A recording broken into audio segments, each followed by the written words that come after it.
Ramogi jwango yawre kendo machiegni kinyi makawuono en chenro mar piny tarik 11 dwe mar 11 higa 2022 mae higa moro makindiko 11-11-22 kata to indivisible by 11 alo machiegni chenro mar piny nyinga Cleophas Oluoch oyawre nyaka Ramogi jwang kamoro amora ma intiere okinyi makawuono ageno ni juma mari osebedo maber kendo odiochieng' makawuono wachopo e giko juma matiende ni en chieng' tich abich kamoro amora ma intiere ineno chenro mar piny ka intiere kanye machiegni nyinga Joyce Oduor mana kama nyako Ramogi jwang mana kaka pile piny karu to rugi mage odiochieng' makawuono oruni e yo machalo nade bura Nairobi ka koyo pod fucho koyo ng'ich miwuore koko mano wachopo e giko juma machiegni chenro mar piny nyinga Sharon Ong'aw Joyce die live modu rumo kitam no kamga to bende wacho ni gima met iweyo gi metne okitiek mette okitiek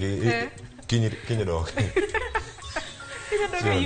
kata kamana bedo kod yueyo maber kaduogo kategno yueyo bedo maber ati imbene ntiere ti apoyo atiapo kata kati bedi nyalo bede tiapo matin ti bede tienam chubi matin ti bede tienam lolwe matin tekne ni iwinjo kaka kor lwasi futo e gwenge duto kata kamano wagoni Nyasaye kamano telo na makare kendo wachakwaro chenro mar piny ichiw makare achiw makare kendo achiw kamor ka jejni Sharon yene inidhi yue to nwaneni kata mbui Joyce no beto de en kata na mbui okonenre kata kamano kata time bokogo ate mana iwacho ni gode mokrom dhano to rogo kini kwaromo kendo waromo kendo kinyi makawuono mantiere kanyo kod Ramogi jwang en moro bedo ka waduto kendo iwacho ni waduto wate wadek kochako sani koro wakelo ni chenro ma iye lach kochako sani sapar gayo nyaka warom sabich maro nyango Joyce Oduor koro tiere karaka kodhi kelo weche manyien gigo mosebedo ka timore Sharon Ong'aw chak bedo joka kod Joyce ka kelo manondo ma gazet gidhi kono ni gazet ma The Standard angama nitiere nikech kaona neno The Standard omiyowa picha moro mano neno mogik ka yiero podi mago wete moko ariyo wuod Jomogi wuod Oginga mano jatend piny machona mano mar ang'wen mano ma pacho ka Uhuru Kenyatta gi ogai mar ODM Raila Odinga ywaruok nitiere ka kaluwore gi nyinge mabende ODM notero e PSC mano Parliamentary Service Commission Jubilee wacho ni gin ok nochiwne gi thuolo ODM otero ji ariyo gin onge ng'at magitero to Wiper bende nosetero ng'at achiel koro en ywaruok makoni kod kocha mabende gisani koro riwruok mar Jubilee kata mana duond bura mar Jubilee obwogo mar wuok e kweth mar Azimio matut nyaka Ramogi jwang abiro bedo ka kiluni nonro mar gazet bang' nonro mar gazet wabiro bedo ka donjo e twak mokwongo e chenro mar piny twak mabende okinyi makawuono Cleophas obagonwa odiochieng' makawuono nyaka Ramogi jwang e twak mokwongo dhi rango chal mar piny Kenya gigo manotimore goting'o ka nyaka jood bura iwacho ni gitemo wacho ni ginyalo ng'anyo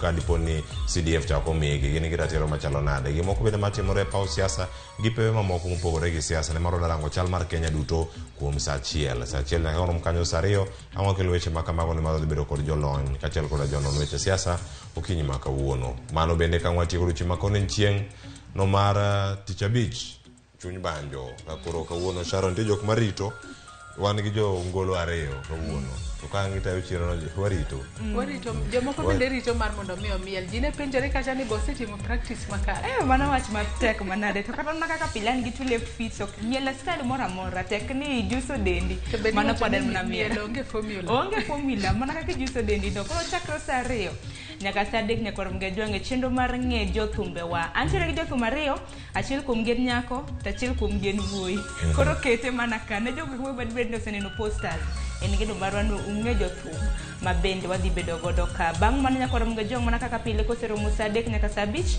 wadonjo e kidieny machielo mano en chenro mar mbaka oromo to kaka pile ka wachako mbaka oromo wachako kod chala mar fwambo kata wakelo na joneno magwa weche mabende jofwambo magwa luono e kor gwenge duto mapacho kae kachiel kod weche mamoko mabende nyalo bedo kod ng'e gombo ni biro nene weche manyien mabende biro kelni kanyo kod nyawadwa Cleophas Oluoch tok mano to abiro dolo twaka e chenro mar mbaka oromo kotudore kod kedo gi lwenje mag udi manyaka sani omedore ahinya ang'o makelo gi to gin lwenje kaka mage to ere kaka inyalo duok gi piny kata ere kaka inyalo rakruok kodgi mar mondo mi tho kik wuoge kata ng'ato kik hinyre kata ponono riwruok omed bedo e yo makare wabiro bedo kod jolony mabende wabiro puonjore godo wabiro goyo godo mbaka mabende wabiro chwalo nyaka e kor gwenge kama intiere nyaka Ramogi jwang ka bende bed mana kanya akicha ka intere county ma Kisumu, county ma Homa Bay, county ma Siaya ka achiel kod county ma Migori, jofwambo magwa biro chopo kanyo mar mondo mi wasum paro kowuok kuomi e chenro mar mbakoro. Michako tudri kodwa kaka pile kokale namba mar ote machuok ma en 33600. Facebook kache yudowa live RamogiTV, Twitter @RamogiTV. Ka an bende inyalo tudri koda e Facebook page mara ma Joyce Oduor, Twitter handle @JoyceOduor_.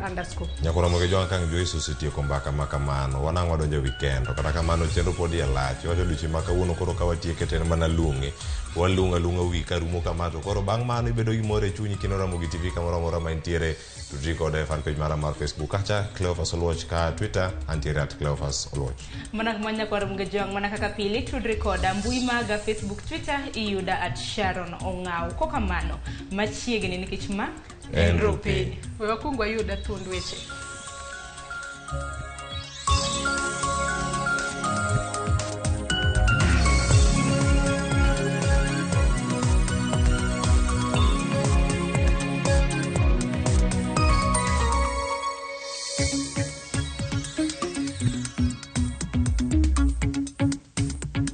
There being no objection to the substantive application by the prosecution to have the matter withdrawn under Section 87A of the Criminal Procedure Code, the application is hereby granted.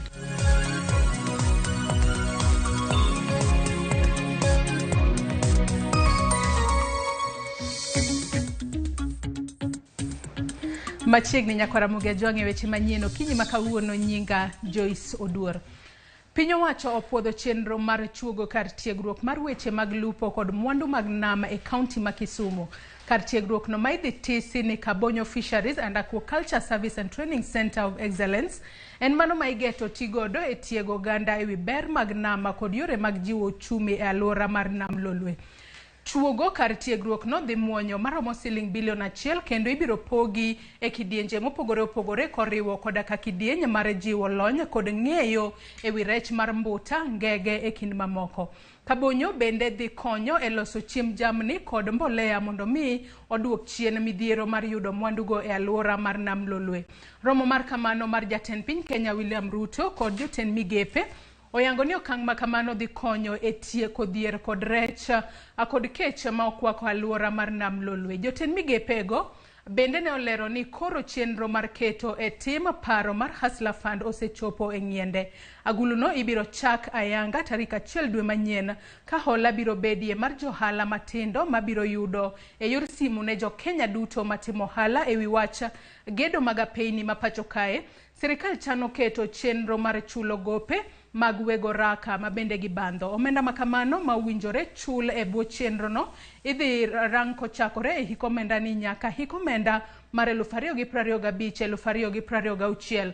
Chik mar keto arita ne le mag bunge bende sirikal osingo rido kendo keto e tim.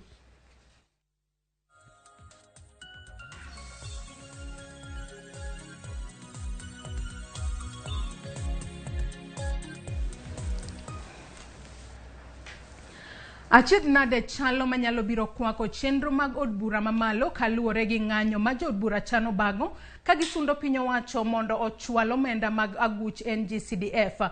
Twak ewi wach CDF ne okwako od bura ka jatend jo od bura manok Opiyo Wandayi ka wacho ni giikore mar thiro chenro mag od bura kaponi ok ochwal omenda makamago.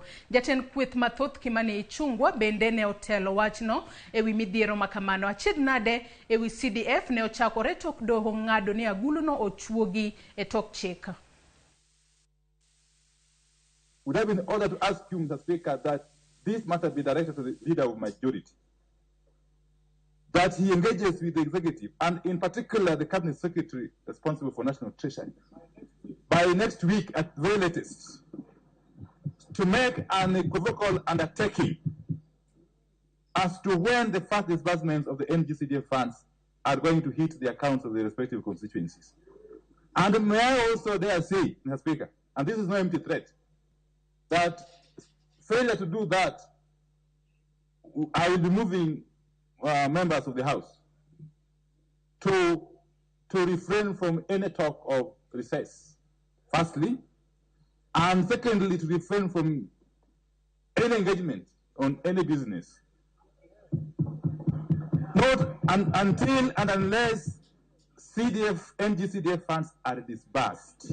There's absolutely no reason why the National Treasury should not be disbursing our CDF, and I will indeed, as soon as, before even the House rises, I will engage with the Cabinet Secretary so that before we even consider breaking for recess, we have both NGCDF and GAF and all other monies, even those that pertain to our county governments, being disbursed to our county so that government may start functioning in earnest, including NGCDF and all the other affirmative funds. Doho koro yiene jomin buche were gi bura mar mibadhi ma osebedo kaluwo jalup jatend Kenya Rigathi Gachagua.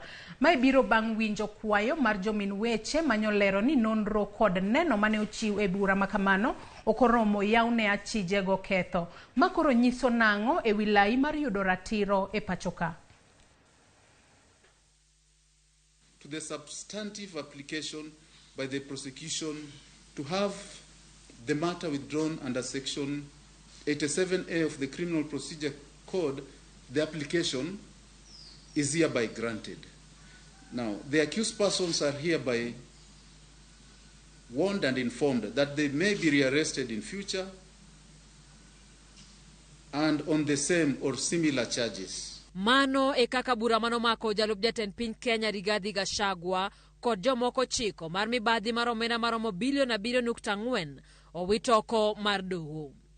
E kinde winjo burane, jang'ad bura maduong' Victor Wakumili nyo wacho ni paro mar wito oko burano nobedo kaluwore ni bado bila mar okwach kich ne ok ochiwo neno moromo dhi nyime kod burano. Owito oko buch Rigathi chopo kwan buche duto mosewito oko nyaka miede gi wiye nyaka ne kweth mar Kenya Kwanza kao 10 piny Kenya dweche 2 mokalo. Wach ni koro kao thoth oganda mapacho ka gi wuoro e wi chenro mag yudo ratiro mapacho ka. Kendo kot mar Kenya ka ok onyal bedo kod gadieri. Yin anyalo wacho ni ng'ama jakugno mokwalo gweno kata mokwalo tong' ema nyalo lune kes maber mayudi, kendo kesni onyisa ni ratiro mar japiny onge totally. Thoth oganda ok mor kod kaka jotelo koro iluoko mapoth. An ka yanyo kata ng'ato ka adhi matieki to Aisha Juma kata Gachagua gi apply e court to giwegi aweya. Kose gigi ng'amoya oyal gi ni ang'o motimore kare jok matimo nonro gi ne ok ging'eyo tijgi maber kose en ang'o ma miyo gi kao thuolo mang'eny kendo gitiyo gi pesa mar jopiny ka gitimo nonro gi to andiet ging'eyo maber ni nonro gi kare onge kuma dhi tere cases gi.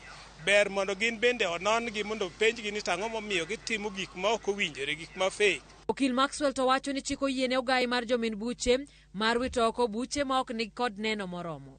DPP nigi teko mar chako kes, mar chwalo kes, mar tayo kes e court, to kende ne minyalo golo kes kata otigo kes e bura. To kot wano tim kamano nyako kwa court, nyako kel kwayo e mbele doho.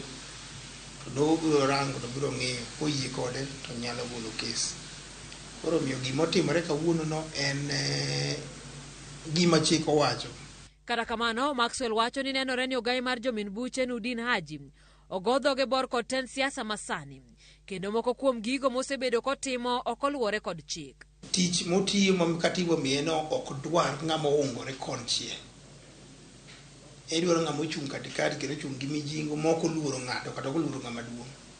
Haji nyaka koro dhi dala otim gima most honorable ogwe tao osewacho gi dhoge ni oketho chik. Itiere jo Kenya minyalo yier manyalo bedo manyalo tayo weche mag donjo ne ji e doho machalo kamano, lakini en sani oseketho nyinge ofis kama obedeno kom mobedeno. E bwo tend William Ruto, jomin buche osewito oko buche mathoth mano mako moko kuom jotelo moyiengore korka kore siasa. Dwe mar 10 higa mokalo, Haji nooro kwayo mar wito oko buch mibadhi manonywando Aisha Jumwa, masani en jatend migawo mochung'ne jotij piny owacho. Haji bende nowito oko bura manomako gavana machon mar Samburu Moses Enol Kulal manyo gwel kaka jagoro mongirore. Buche mamoko mosewito oko oting'o mano mar Ben Chumo mane en jatelo kambi makeo teko sitima e pacho ka. Bura machielo en mar Mithika Linturi masani en jatend migawo mar pur e kind buche mamoko.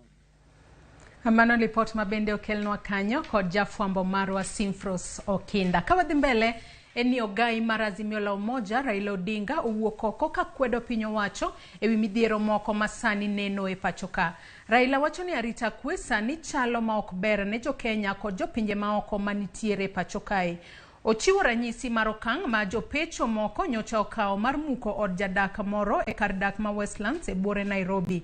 Raila wacho ni jodito moko e piny owacho chalo matiyo gi mbi mar apisegi e thiro ratiro mar oganda. Ewi bad migawo mar doho, Raila wacho ni chich nitie ewi kaka ogai mar jomin buche sani luaro piny buche moko ma osebedo kadhi nyime. Chal mar arita kwe bende oko weyo oko ka olero ni jo Kenya sani arita kwe margi ok ber kaluwore gi maundu kod kuo mar piny maru.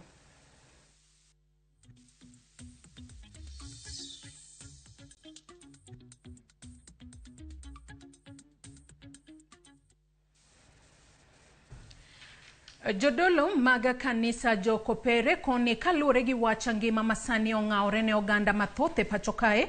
Piny owacho onego ng'ad oko moko kuom usuru mijuogogi e chiemo kaachiel kod mauta mar duoko chien garama.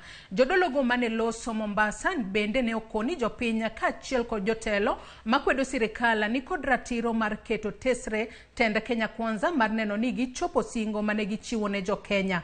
Jafwambo marwa Joja oko gi ler mathoth kowuok Mombasa.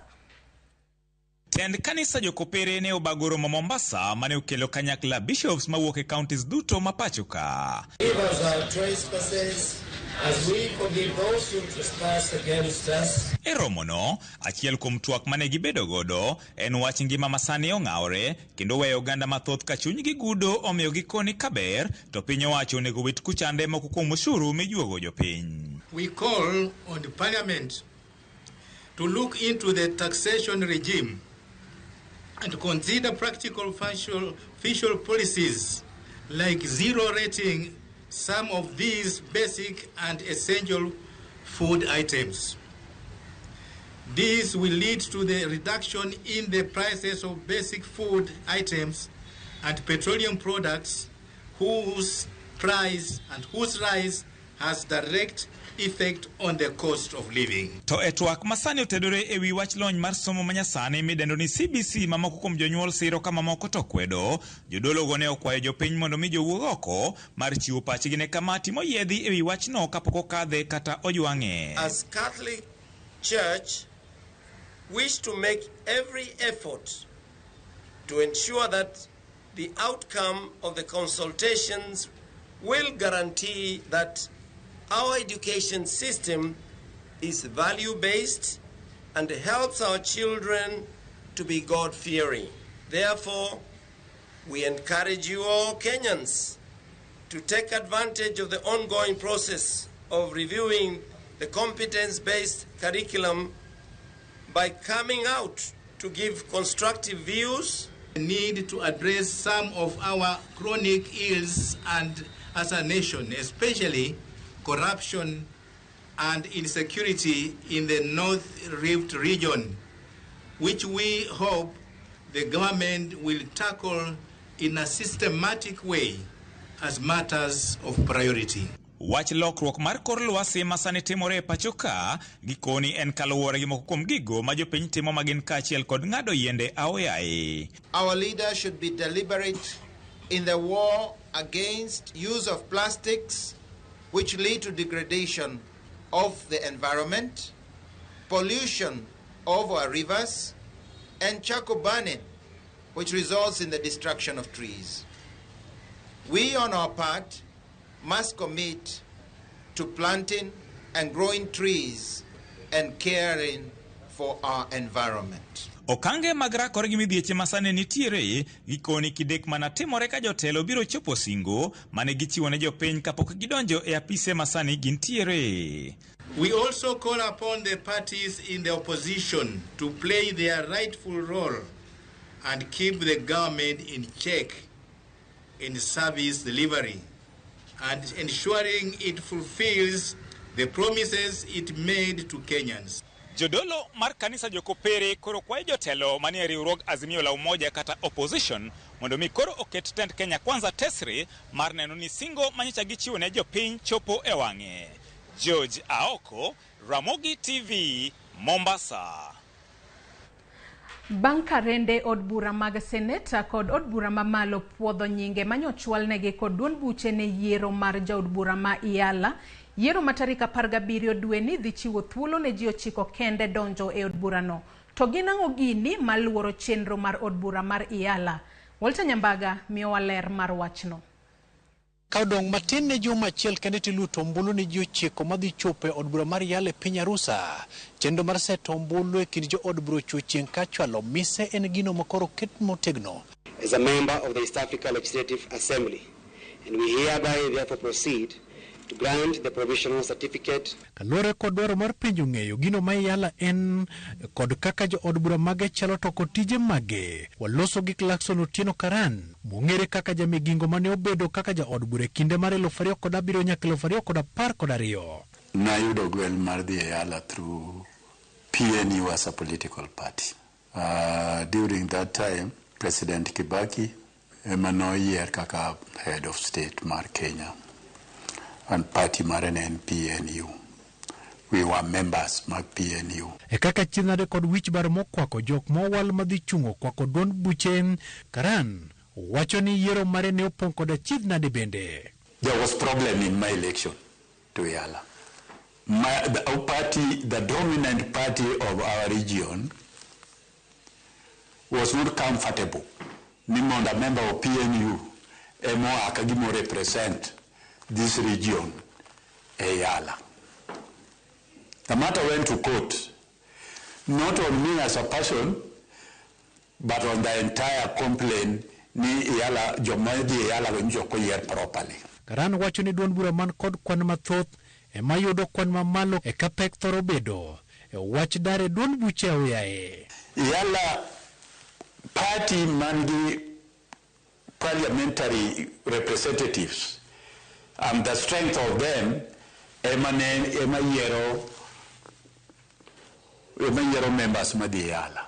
Unfortunately, Kenya nigi tendency moro ma by the time midwa yere Iala isawe party ni, like the people who are in ODM had left NAC. Olero ni jo od bura nego wigi ne listi mopogore gi kaka sani ng'ato nyaka tim kisera mar ombulu kuom jo od bura. And this is the first time I've seen nomination otim mag ji moloyo 9 and election beating. But election, it was in our time there were 9 proposed members and you had to vote on those 9. Because voting was like it is happening within the party. Parliament needs a reform, something I would call adoption. To gin tije mage mag jo od bura ma Iala konyo godo piny. Ja od bura ma Iala onge manifesto. Ja od bura ma Iala carry the aspirations of piny mo represent, and they work within the treaty mar East Africa Community. Bidhiro mokwako jogo ma onge kod duond buche bende owacho ni owinjore rang malong'o ahinya to wach yudo sei mar puodho gi laro kom od bura mar Iala. So where do I get that 1,000 votes? Is it like I'm coming from Nyando? Do I have to get this 1,000 from Nyando, or I get it from the entire country? So I think that is punitive for nothing. Kwan jochieko ema biro yudo thuolo mar donjo od burano ka Beach, ma Kenya Kwanza, Tang'wen, Magazimio la Umoja, One Kenya Alliance. May the best man, woman win.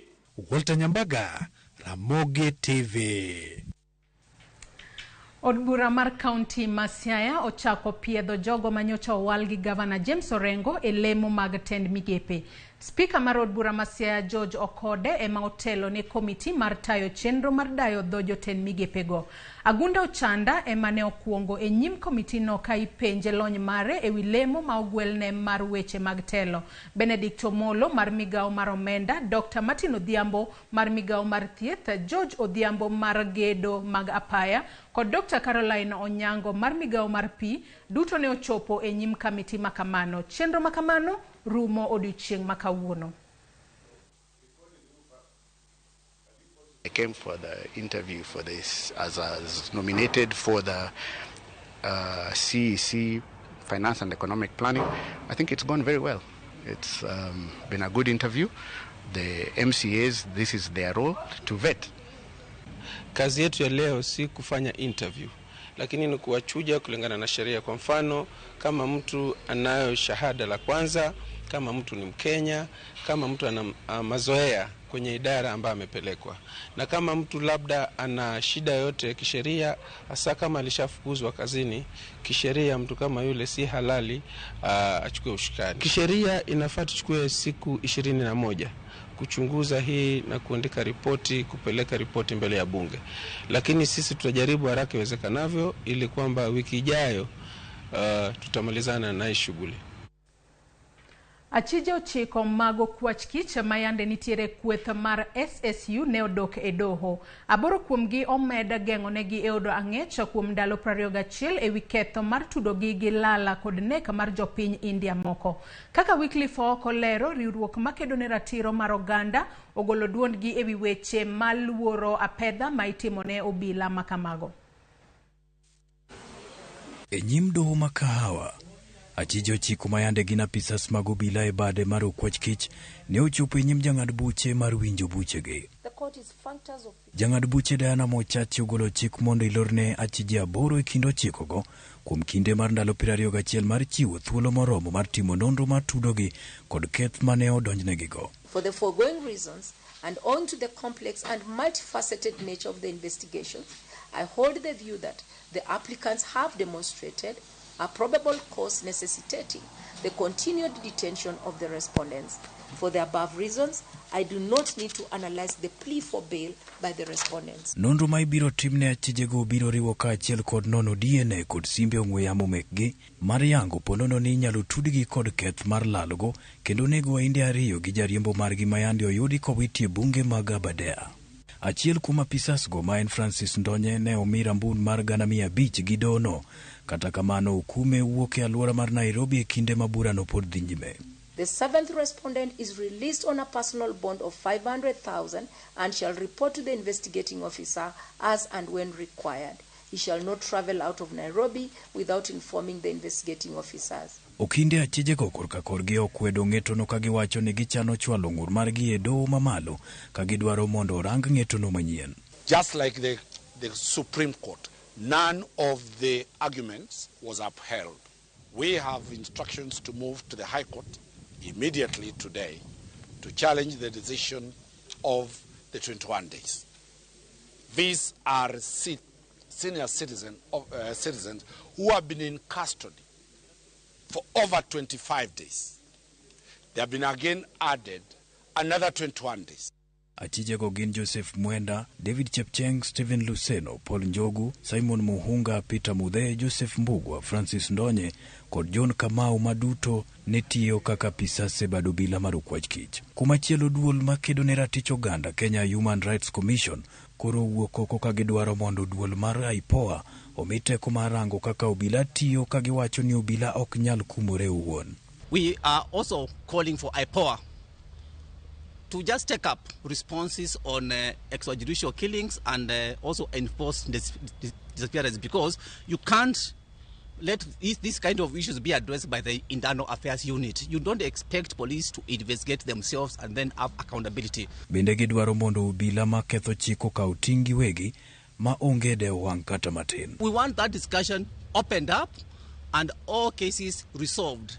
I think in the Kenya Kwanza manifesto there was a commitment actually to have a commission of inquiry around EJs in the country.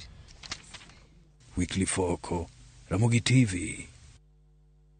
Nyako Ramogi Ajwanga gi lipot mabende okelno kanyo kod jafwambo marwa Weekly Fooko ema chopo godo e giko weche manyien okinyi makawuono. Kata kamano chenro podi iye lacha moko kuom bende neno kose tudri kodwa e Facebook kata kama wantiere live okinyi makawuono.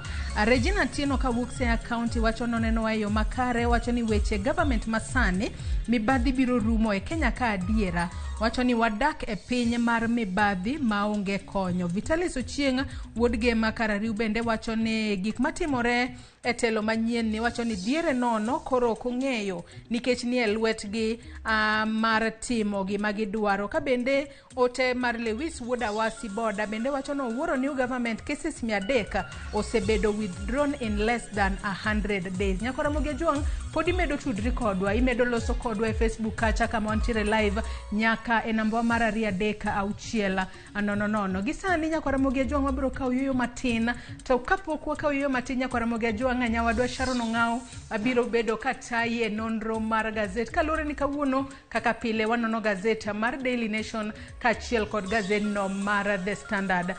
Sharon, kalure kod gazet ma kawuono Daily Nation kachiel kod The Standard, gazet mane mineno ka biro usore e yo makare kawuono? Okinyi makawuono Joyce Oduor lure gi ng'at ma bende nyalo kwanyo kata ka an nikech aneno ka gazede gi okinyi makawuono thund weche ma bende ochiwo en mana kalure kod achal mar siasa. Kaindi Daily Nation gindiko kanyo ni MCAs mapacho kaindi koro dwaro mar mondo mi omedgi osara. Komachielo The Standard to wacho ni nitiere gwenyruok pogruok mar paro e kind jood bura mantiere duond bura mar Jubilee kanyakla kod mano mar ODM. Ka bende koro gidwaro Jubilee koro ywak matamre gi nono ni ODM omayo gi thuolo mano mar bedo e Parliamentary Service Commission. Matut Nyako Ramogi Ajwang pod adhi mana bedo gi Joyce Oduor bang' yueyo matin. Kik dhi mabor.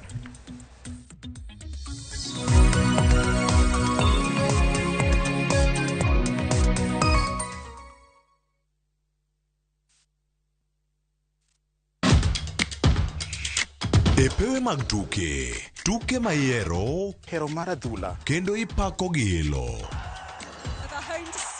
Tudri kod James Opondo japicha gi Milton Ochieng Jaka Black e pau tuke chieng' ngeso ka ngeso chakre saa 8 odiochieng' nyaka saa 10 mana e Ramogi TV. 3, 2, 1 Ngeso ka ngeso chakre saa 3 okinyi en seche mag wayudo weche mamoro nyithindo kaka talanta, tuko full top kimaso, sitendawili koda lunga. Pasase to chenro ok nyal bedo chenro ka onge sigana sigani mamichna chuo gik moko kod tedo. Turu kodwa ngeso ka ngeso ka wan gi Lox Ponde kata Lox P, Josephine Achieng kata Josephine Jos kod Ansali Kosgei Odhiambo kata kihero Sally the Queen. Wanero ngeso.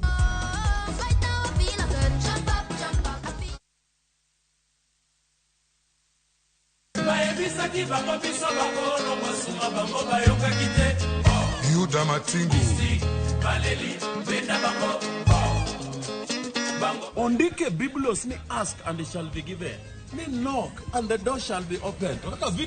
request and it shall be given. Wangni wakelo ne request kende yani ni yoro text, yoro message. Namba ma studio en aria deka uchelo nono. Ma en Dero, the house of Rumba.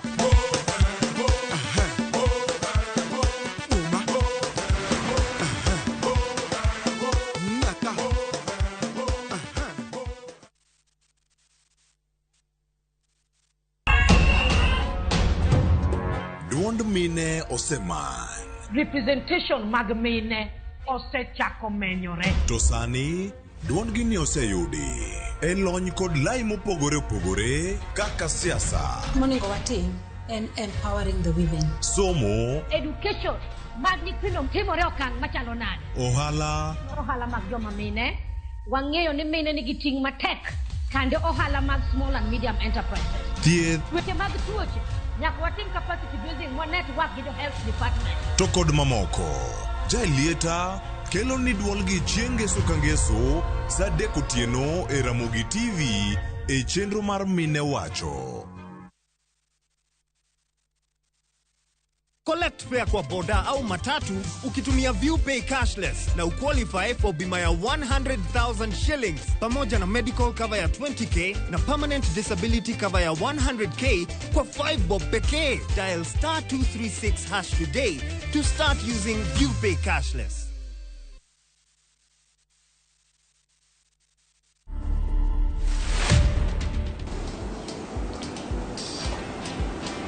Yeah, I really enjoyed my growing up because I lived with my relatives around. It was fun time. I communicate using my hands. So with my family and relatives, communicating properly with them, that has been a big challenge. The biggest challenge I've seen is many deaf people cannot read God's word. As we really try as much as possible to produce Bible literature in sign language, I would really encourage my fellow deaf people to learn. To watch this story and more, download the Citizen Digital app today. Kenya's #1 app, Citizen Digital.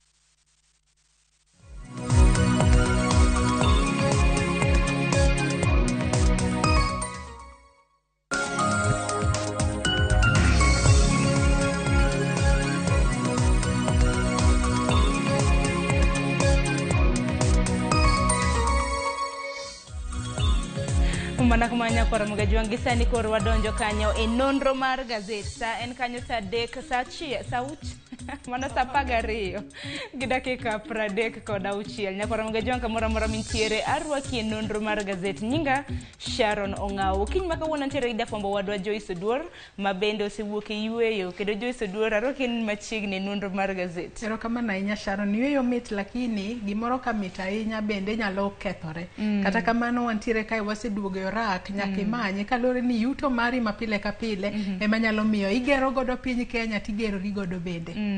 Mana kamano kendo machiegni kende tich kaka manyakwa Ramogi juang mana kaka pile wanono gazede ariyo mana The Standard kanyakla gi The Daily Nation mana kaka pile waja chako koda thund weche mano mabende omi pek e gazede makamago kiny makawuono gazede ma The Standard gi Daily Nation weche mabende omi pek en mana kaluore kod weche mag siasa kachako gi The Standard okiny makawuono tipo mabende aneno e nyim gazet ma The Standard en tipo ma jatend piny Kenya machon mano Uhuru Kenyatta gi ogai mar ODM mano e nyim gazet ma The Standard thor wach mabende omi pek kanyo men kaluore koda pogruok mar paro Joyce ahinya kaluore koda jokanyo mag ODM mabende osewal kanyo e Parliamentary Service Commission Jubilee wacho ni gin onge nying mora mabende osechwal kacha kabende koro giwacho ni ODM odwaro dhi mapiyo kata matek koro gibuogo mar wuok e riwruok mar Azimio mano riwruok duond bura mar Jubilee obwogo wuok e riwruok mar Azimio ponono ni ok bi wal ng'atgi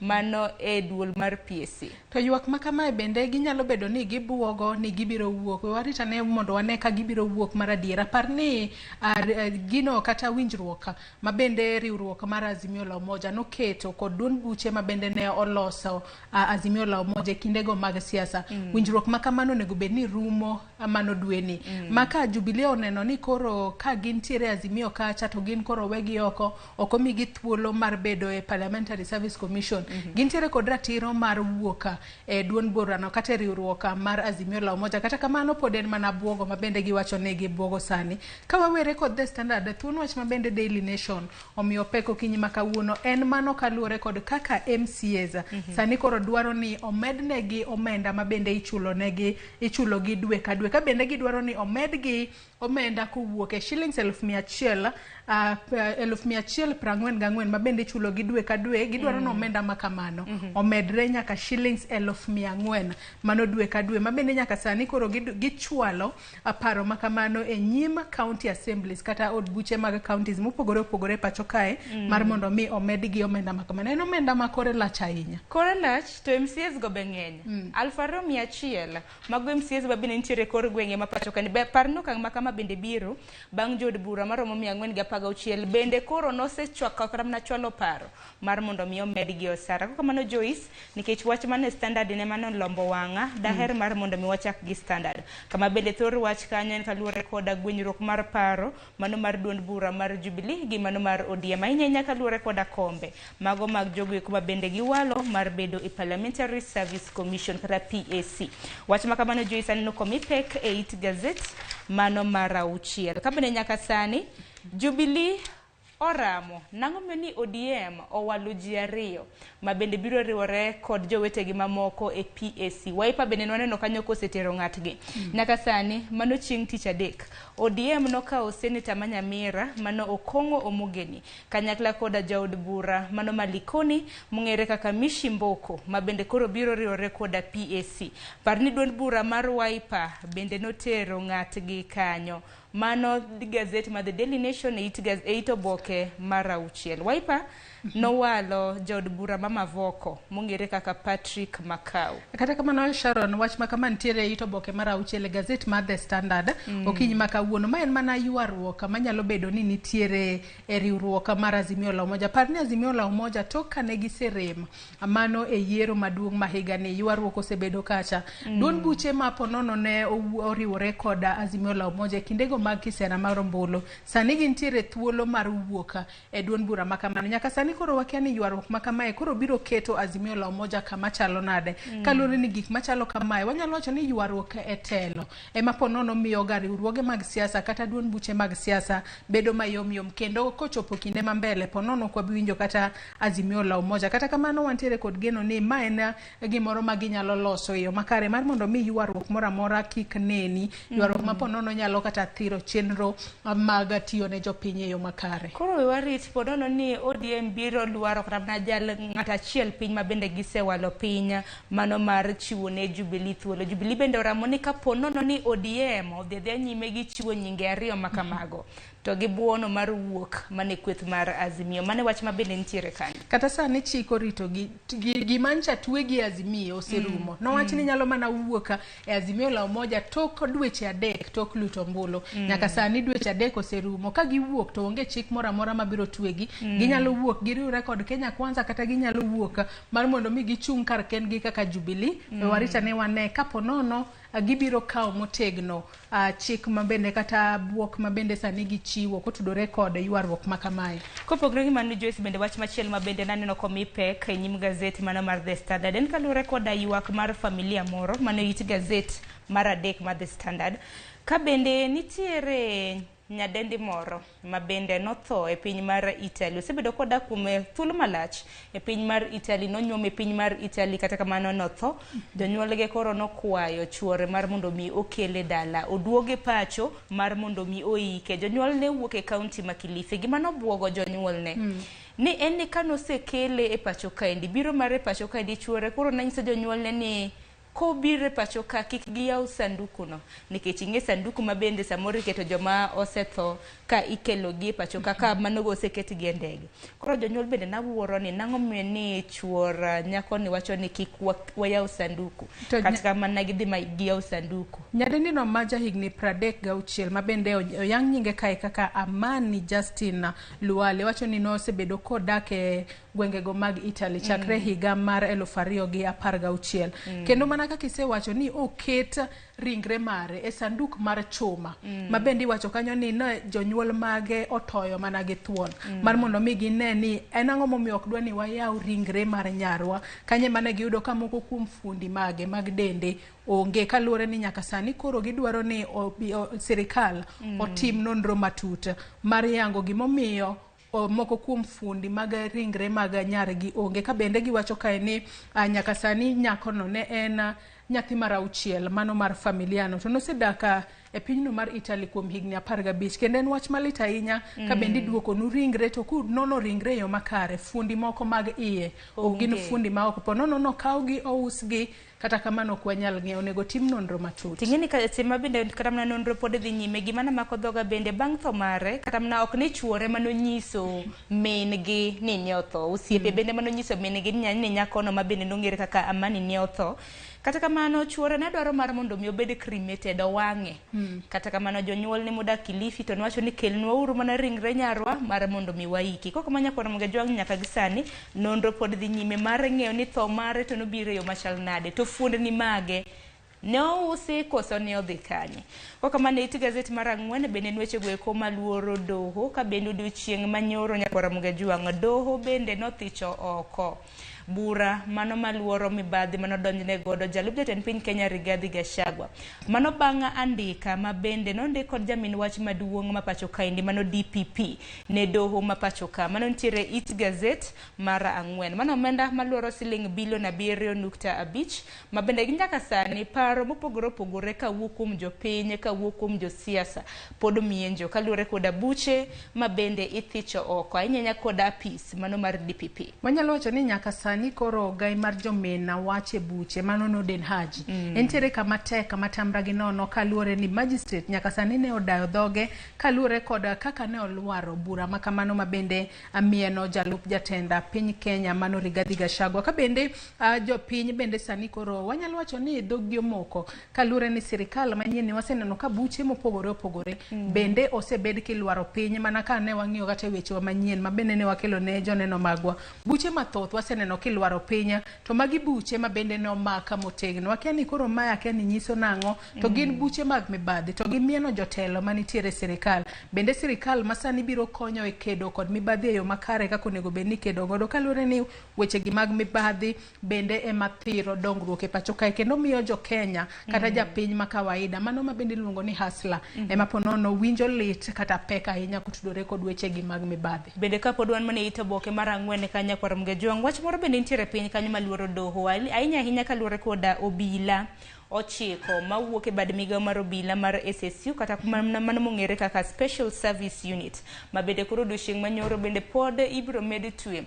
Parna gin obila ochiko sani suspect number 7 mano mabende achich mano mar namba 7 mabende iseyo koda nek mano mag jo India 2 kanyakla koda derep gi 1 wach mabende notimre chieng' tarik 24 mano dwe mar 7 nyaka sani koro ibidini ne obila 8 go mano kum thuolo mar ndalo 21 mabiro kabene nonro pod dhi nyime en mana ni suspect number 7 mano obila achiel kuom obila ochiko mabende nantiere kanyo bende koro nowe koda cash bail mano mar siling 500,000 kaluore koda bura mabende ilieko gi godo. To kata kopogore kod mano Sharon kapod wantiere ito boke mar Ang'wen kanyo bathe kanyo pani jopiny Pakistan kata bero mabende notimo kod sirikal ma pinyno mar Pakistan ainya nyako tudore kod nek mar jafwambo Arshad Sharif nonro margi chalo ni opogore kod nonro mabende no wuok e pacho kae tok bero kaluore kod report makamano iwacho ni nyalo bedo ni jafwambo no Arshad Sharif ne onegi kumachielo kaito koka oket gigo mabende ponono jo Kenya ne onene pacho ka bende iwacho ni ne nitiere kaka no sande kuom thuolo moro kapok onege to mano en kaluore kod nonro mabende notim kod sirikal no mapinyno mara Pakistan ka bendi wacho kanyo ni tarik 26 dwe mar 10 mano mahiga ni Prime Minister ma pinyno mara Pakistan ne olando ayanga ni sirikal mare biro kelo e pacho kae tim mabende biro timo nonro ainya kotudore kod neka mar jafwambo no mano Arshad Sharif mabende ne onege pacho kae nyaka sani mane nonro mabende wuok e pinyno mar Pakistan ni malingling wacho ni nitiere kaka no sande mondi to kose sande e kane onege gino mabende wanyalo wacho ni en gwenyro ke paro kotudore kod nonro mawuok e piny Pakistan kod nonro manotime pacho kae. To bende nonro go iko pod dhi nyime nyaka Ramogi jwang bende neno kanyo ka bende gidwaro matuta hinya piny Pakistan dwaro mar mondo mi onon matuti ni nango miyo ni nikech ni seyo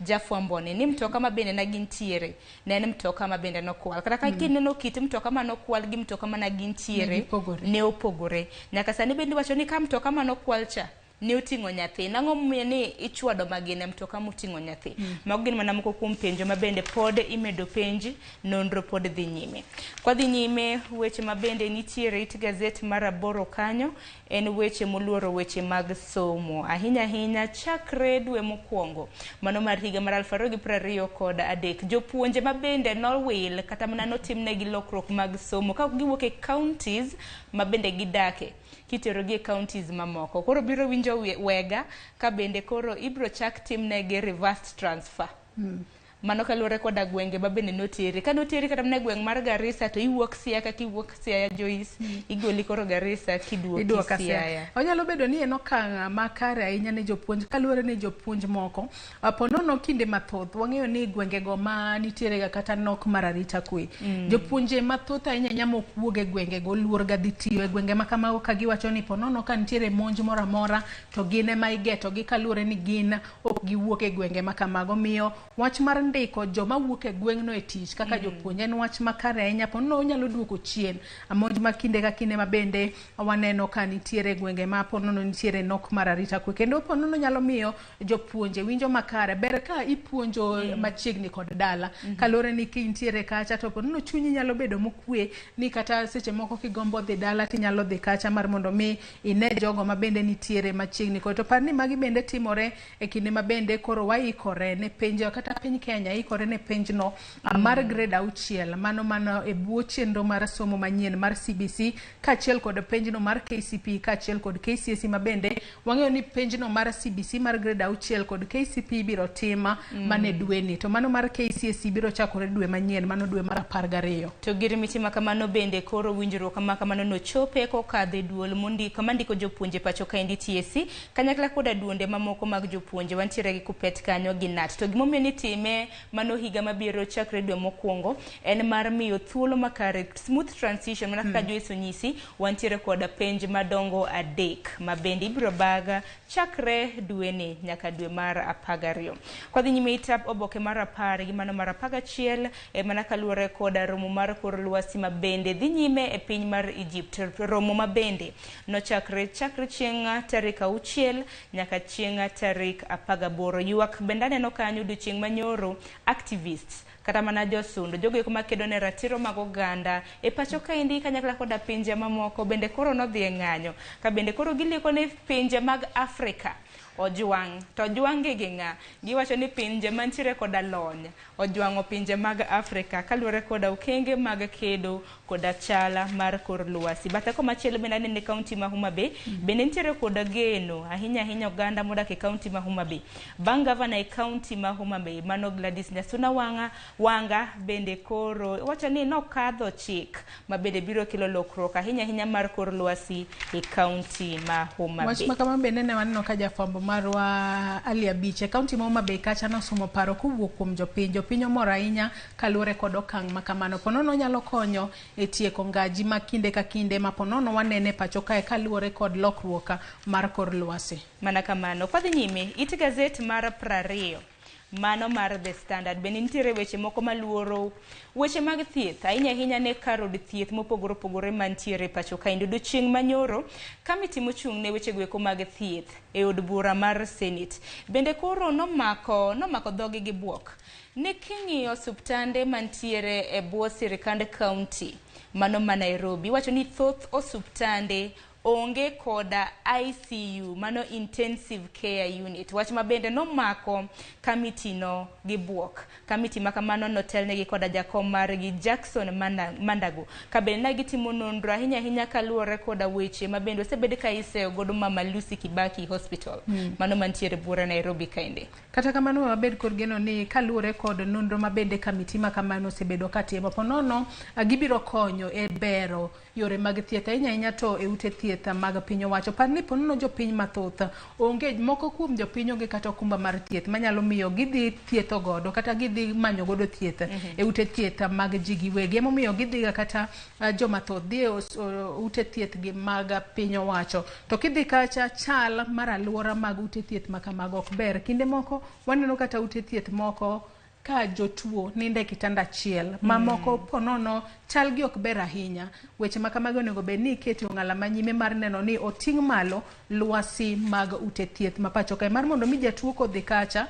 inyalo yudo ni jatuo nyalo dhi osuptal odhi kotuo to kinde ma bende otuo kanyo ochuo gamo nyaka tuo machielo ma en wach malit ahinya kaluwore ni wach ma kamano medo mana kelo hinyruok mathoth ahinya ne jopiny kamiti ma kama osebedo ka timo tich makare ahinya kendo onego bed ni gimedo neno ni chal mar ute thieth mag piny owacho pacho ka oting' malo mar mondo mi okony jopiny makare mano kodhi mapiyo nikech aneno ka sa achiel ochiegni romo nyawadwa Cleophas Oluoch nego bed ni donjo kod twak e chenro mar piny nitiere wach mantiere it gazet mar 20 mano kaluwore kod romo mokwongo mabende jatend piny Kenya William Ruto odiochieng' manyoro nobago koda jotend migepe manyien mabende osechako tich. Kata kamano thor wach mamoko mabende nagilose romo makamano en kaluwore koda lai mar somo mar CBC mabende wang'e ni nonro mare osebed ka itimo chakre juma mokadho, nonro mabende norumo odiochieng' mano manyoro. Kata kamano kaluwore kod romo makamano, William Ruto koro wacho ni obiro wacho machiegni ni ponono ni lai mar somb CBC ahinya nyithindo manego bed ni wuok e grade 6 kadhi e grade 7 gibiro bedo e junior secondary kata gibiro medo bedo e skunde mago mag primary. Mane wach mabende ntiere kanyo ka bende ng'enya kwa Ramogi juang' penj mag grade 6 kadhi e grade 7 nego bed ni timo chakre dwe ni chakre chieng' tarik 28 nyaka chieng' tarik 30.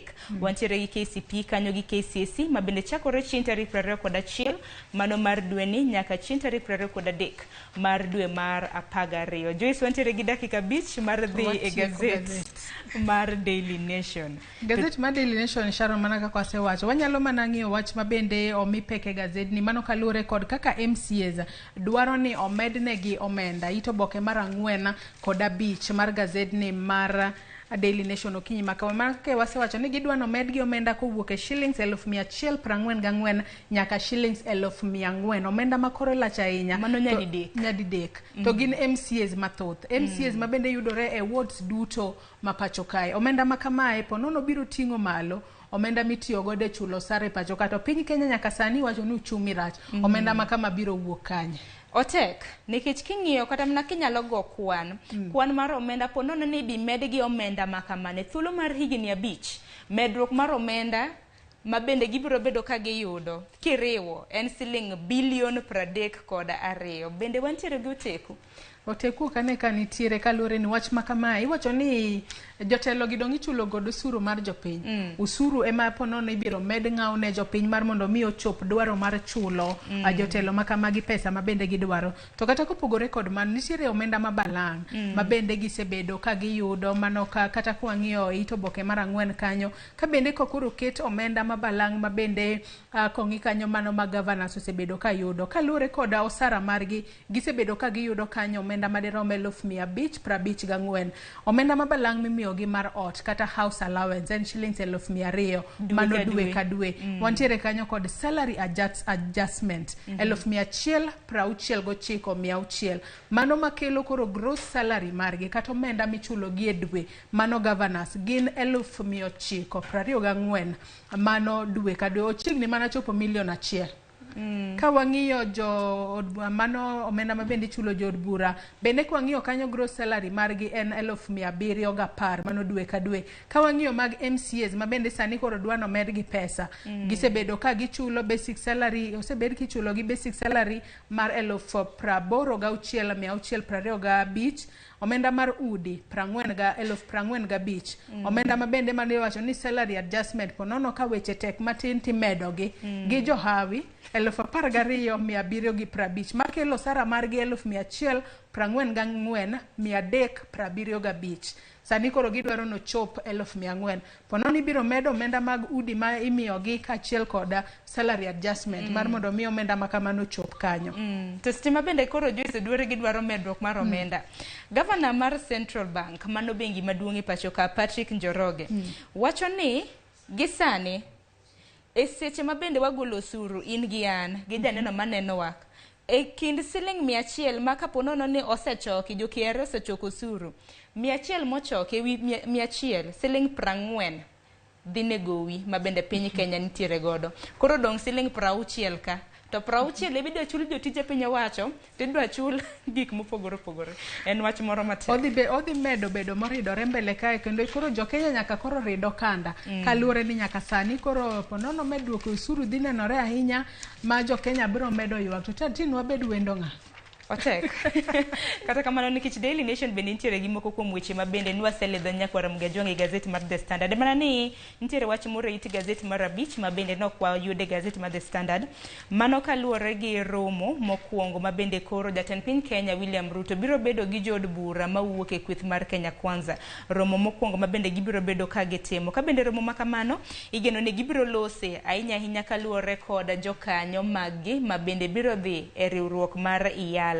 Wang'e nyaka sani Kenya Kwanza osewalo ji 15 to ji 15 mabende giwalo idwaro mar mondo mi oyier ji 5 nikech ji 9 kende moyienegi mar chung' ne piny ka piny madhi e riwruok mar Iyala. Nwaneno ka Azimio la Umoja no walo ji 12. Koro Kenya Kwanza walo ji 5, Azimio walo ji 4. Koro mane romo mabende koro gidhi bedo godo ka bende moko kuom okenge mabende juma mabiro wabiro bedo kramna kwaneno en kaluwore gi chenro mar dayo jogoro mongirore mabende William Ruto ne owalo. Mitantiere wach moro momako dhogi kapok watieko gazeti. Wach momako dhoga to onge Sharon kaluwore ni walidho ne alidha nyakwara Ramogi moko kuom gigo mabende nitiere gazede gi man mondo mi wamigi siso gidhi oko kacha ginyiew gazet manyalo bedo nolombo wang'yo kinyi makawuono walidho ne gi alidha kwasemiyo gite to ponono ok ginyal nyiew kwadwa ketho biashara kata ohala ne jogo mauso gazet. Mana kamano nyakwara Ramogi parnit gazet mar 8 bende naneno tipo mar ugai mar ODM Raila Odinga ka bende koro oyuak machamre gi nono ahinya ne sirikal mano mar William Ruto. Mano kaluwore koda achiedh nade mopogore kaluwore gi Odinga owacho ni maundu osebedo ka medore buore Nairobi ka gweng' ma intiere keni maundu chal nade nikech buore Nairobi ka maundu osebedo ka medore bende oyuak kaluwore kod obila 9 mabende nomaki ahinya ka wuok e bad migawo mar SSU kanyakla gi profiling mano DCI mano apis mar jamii. Adwa ni wang'e machinglo mantiere ito boke mar 18 mano mar gazet ni mar Daily Nation. Machinglo makamano king'iya paro ni en machinglo makata nyakwara Ramogi nyalo pongo gi wiye kalore ni kineno machinglo makamano nyakwara Ramogi nitiere dhot moro kanyo ma ochalo ng'ama iduongo dhodno to malo kanyo ndik ni Iyala relatives and cronies preferred. To kwang'iyo jal morwako gudu no to orwako lawno en mambulu to nitiere jal machielo mabende orwako law maratong kanyo to gichalo joma dhiro akane gin nyithindo kose gin joma dongo. Ineno manchien morwako law mantiere ga foto to kila ng'ato biro gi nyathine, kila ng'ato nitiere kod ponono nitiere kod watne moro kata osiepne moro modwa ni oso kata opong' lemono mar Iyala. Akeni nyakwara Ramogi kineno machinglo makamano mabende nitiere TV ni kanyo. Akeni nene nade kila ng'ato ting'o nyathine kanyo.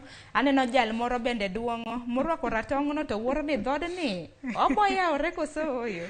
Koko mano inyalo mana pong'o gi wiyi bende wantiere mbui mar Facebook anyachiel kachiel bende inyalo mana nyisowa kaka iwinjo machinglo makamano. Koko mano Joyce Oduor aneno kanyo koseromo saa 1 gi dakika 1 nego bende watieko chenro makama. Erokamano ahinya kuom biro e nonro mar gazet. Kamano Sharon chenro podi e lach.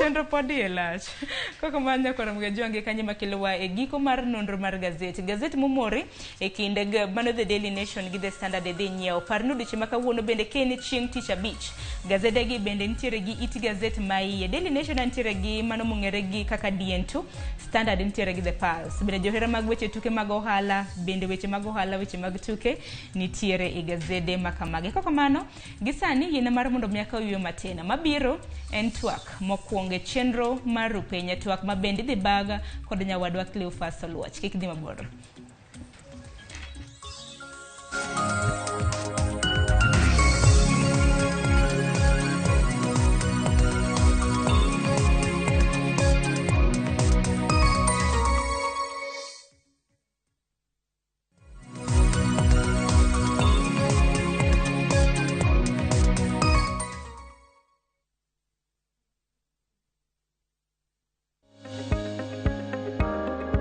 Ti kod pi maler kendo mamol. Kik iluok lweti e besen kata bakul mantie pi. Pino nyalo bedo kod chilo.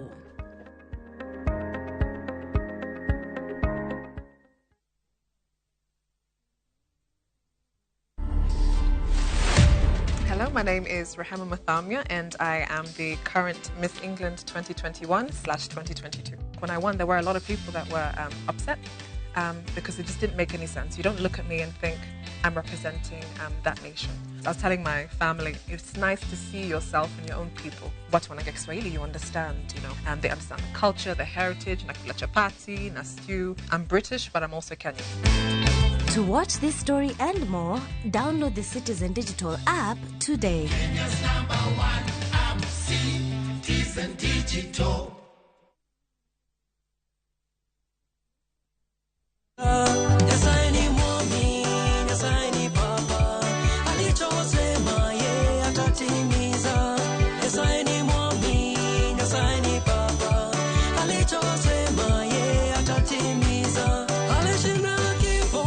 Kupata wimbo huu kama sikiza tune yako ni rahisi sana.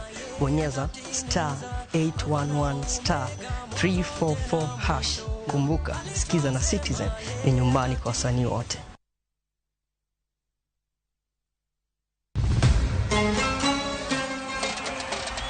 Qatar, Piny Kingi, Sheikh Tamim Hamad Al Thani.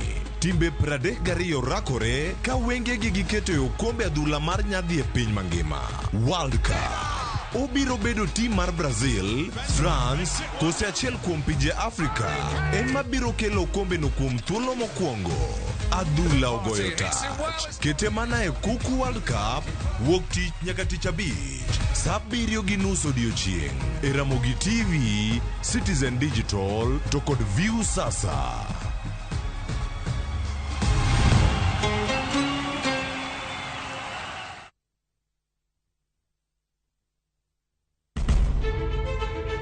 Penj laktar ok en ka chenro moro amora. Wach mar P2 emergency pin e monyo gino kapere mene giketho system. Wakelo ni achiel kachiel lakteche man gi lony mar arieya e weche ngima dhano. Koro ka goyo picha to dhi nyisa kind lekene. To gipuonji achiel kachiel e weche ngima.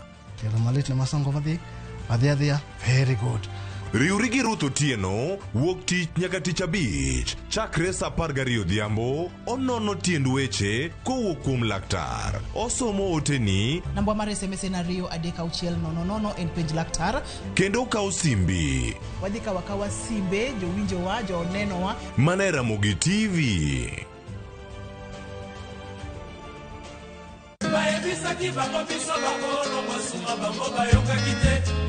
Yuda Matingu. Ondike Biblos ni ask and it shall be given.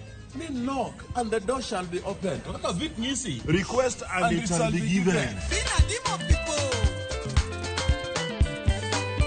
Wangni wakelo ne request kende, yani ni yoro text, yoro message. Namba ma studio en 3:00 Ma entie dero, the house of Rumba.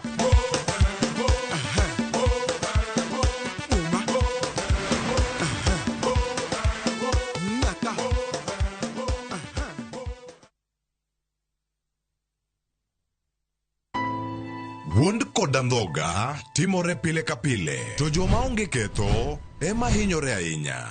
Apo mi ywak malitin. Kata kamano, hera pod riore kendo medo lo. Aheri ahinya to. Ka joma moko geng'o joma gihero kuom yudo rem. Hera mar anyuola medo mana loyo. Thapki, wuok tich nyaka ngeso, saa 2:15 mar otieno, mana e Ramogi TV.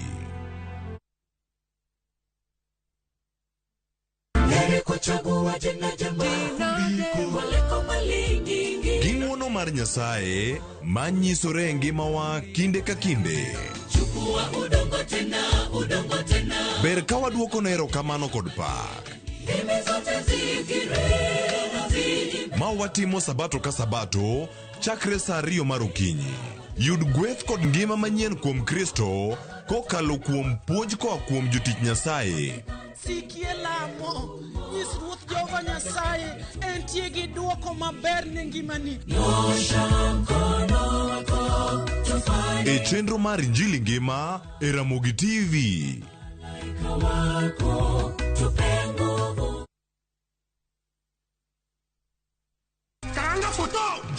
Machiegni nyakwara Ramogi Ajwang' e chenro mar Ngoma Owake. wuok tich wakelo ni ngolo manyien.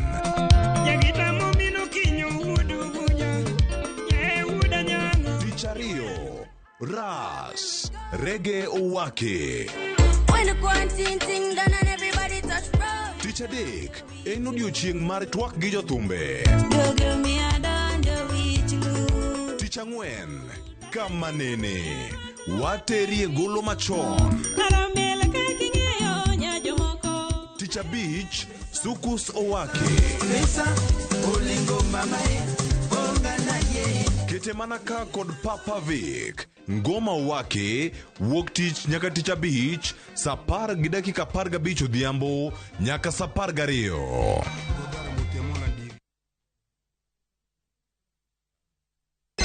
Gada sim tupo side. Piga lukukula wa ajabi. Wa ajabi. Okonyal bedo maber moloyo ka. Unanipa vigezo na sababu ya kukupenda tu. E chenro maliet kendo mamit mar ngolo e piny luo duto. Watmana di mamiyo aparo nyama mani nyote kotiendo. Tudri kodwa mondo iwinj thum maliet.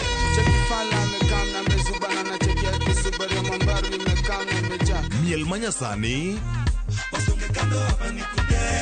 kod neno jothumbe mihero. Riuri kod jota chenro Lind Ramogi kod DJ Kolo e thum Dagmor. Geso ka ngeso saa 5 otieno. Mana e RamogiTV.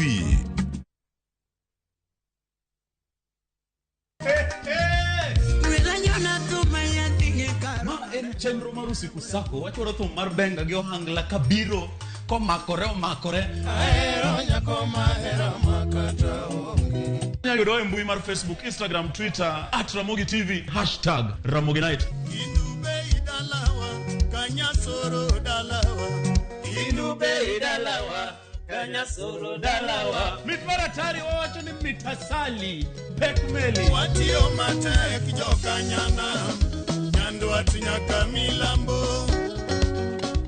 Lungani DJ Kolo instrumental one ma one tie. Lungani Ninja the Entertainer to ma en Ramogi Night. Ramogi Night. Tich abich ka tich abich saa 4 otieno.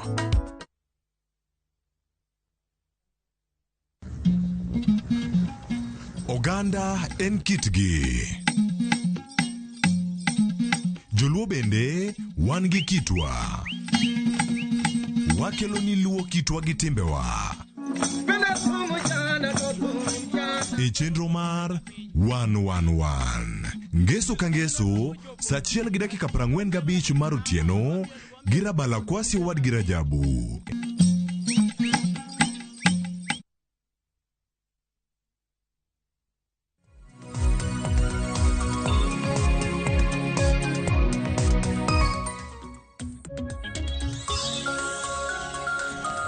Yakwara moge jwango yawre kendo machiegni e chenro maru piny ka wantiere twak mokwongo. Twak marwa ma wakelo ni okinyi ma kawuono, mano en twak mar chal mar piny Kenya. Machiegni nyinga Cleophas Oluoch, mano ja Kisumo Kanyakwar, ka koro ntiere kuduka data e achiel kachiel. Neno ka intiere ka jogo mantiere county ma Homa Bay, Kisumu, Migori, jogo mantiere county ma Siaya, wadhi county ma Nyamira, county no bende ma Kisii, kaka machielo bende county ma Nairobi ka jogo maneno wakanie e gwenge mopogore opogore, jogo maneno wakantiere Umoja, jogo maneno wakantiere Westlands, mantiere Kilimani, Kileleshwa, jogo mantiere Kibera, jogo maneno wakantiere Lang'ata. Wawacho ni odiochieng' ma kawuono kata jogo mantiere Mombasa Road, jogo machomo Utawala, kiwuok machielo jogo maneno wakane Saika, jogo mantiere Kayole.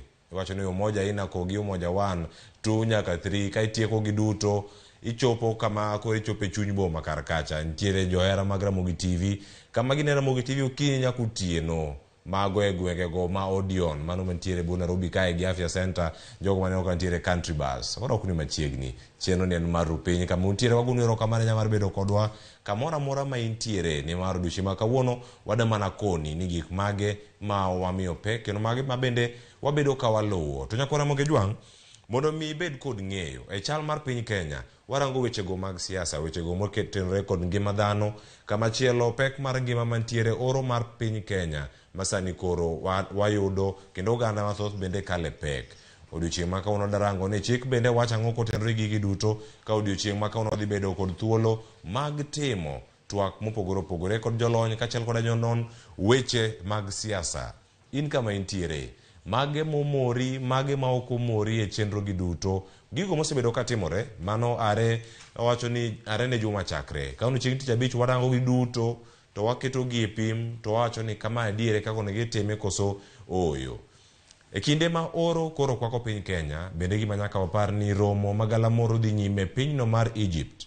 E pinyno mar Misri, pinje buora kachiel kod jotend pinjego oromo mondo mi gisum paro ka ginyalo reso lokruok mar kor lwasi. Odiochieng' ma kawuono bende governors mopogore opogore nyalo bedo kacha katimo chenro mopogore mago mag rango ni ere kaka ginyalo temo mondo mi gires kor lwasi. Odiochieng' ma kawuono bende wadhi rango mago matimore e doho ma pachoka. Buche moko bedo ka iwito oko nang'o. E kinde ma iwito gi oko, ere kaka yudo ni gigi duto bende timore. Mano moting'o burano mano mako jalup jatend piny Kenya Rigathi Gachagua. Mano bura mano odiochieng' manyoro ne owito oko kod dono mantiere pachoka, kendo mano bura makoro make ka koro iwacho kanyo ni onego bed ni en bura mar mibadhi maromo bilion 7.4.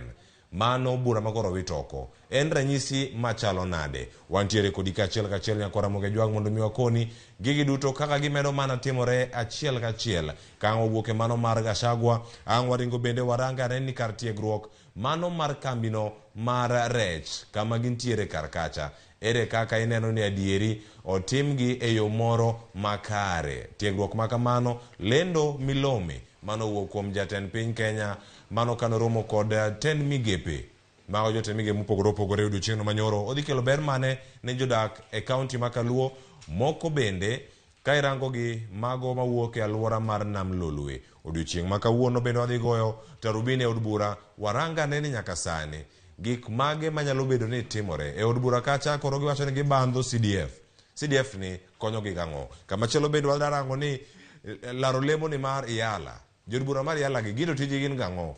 Terang'o miyo jo siasa tero mana nyithindegi moko kacha. Jo siasa mamoko gin gi thuolo machalo nade.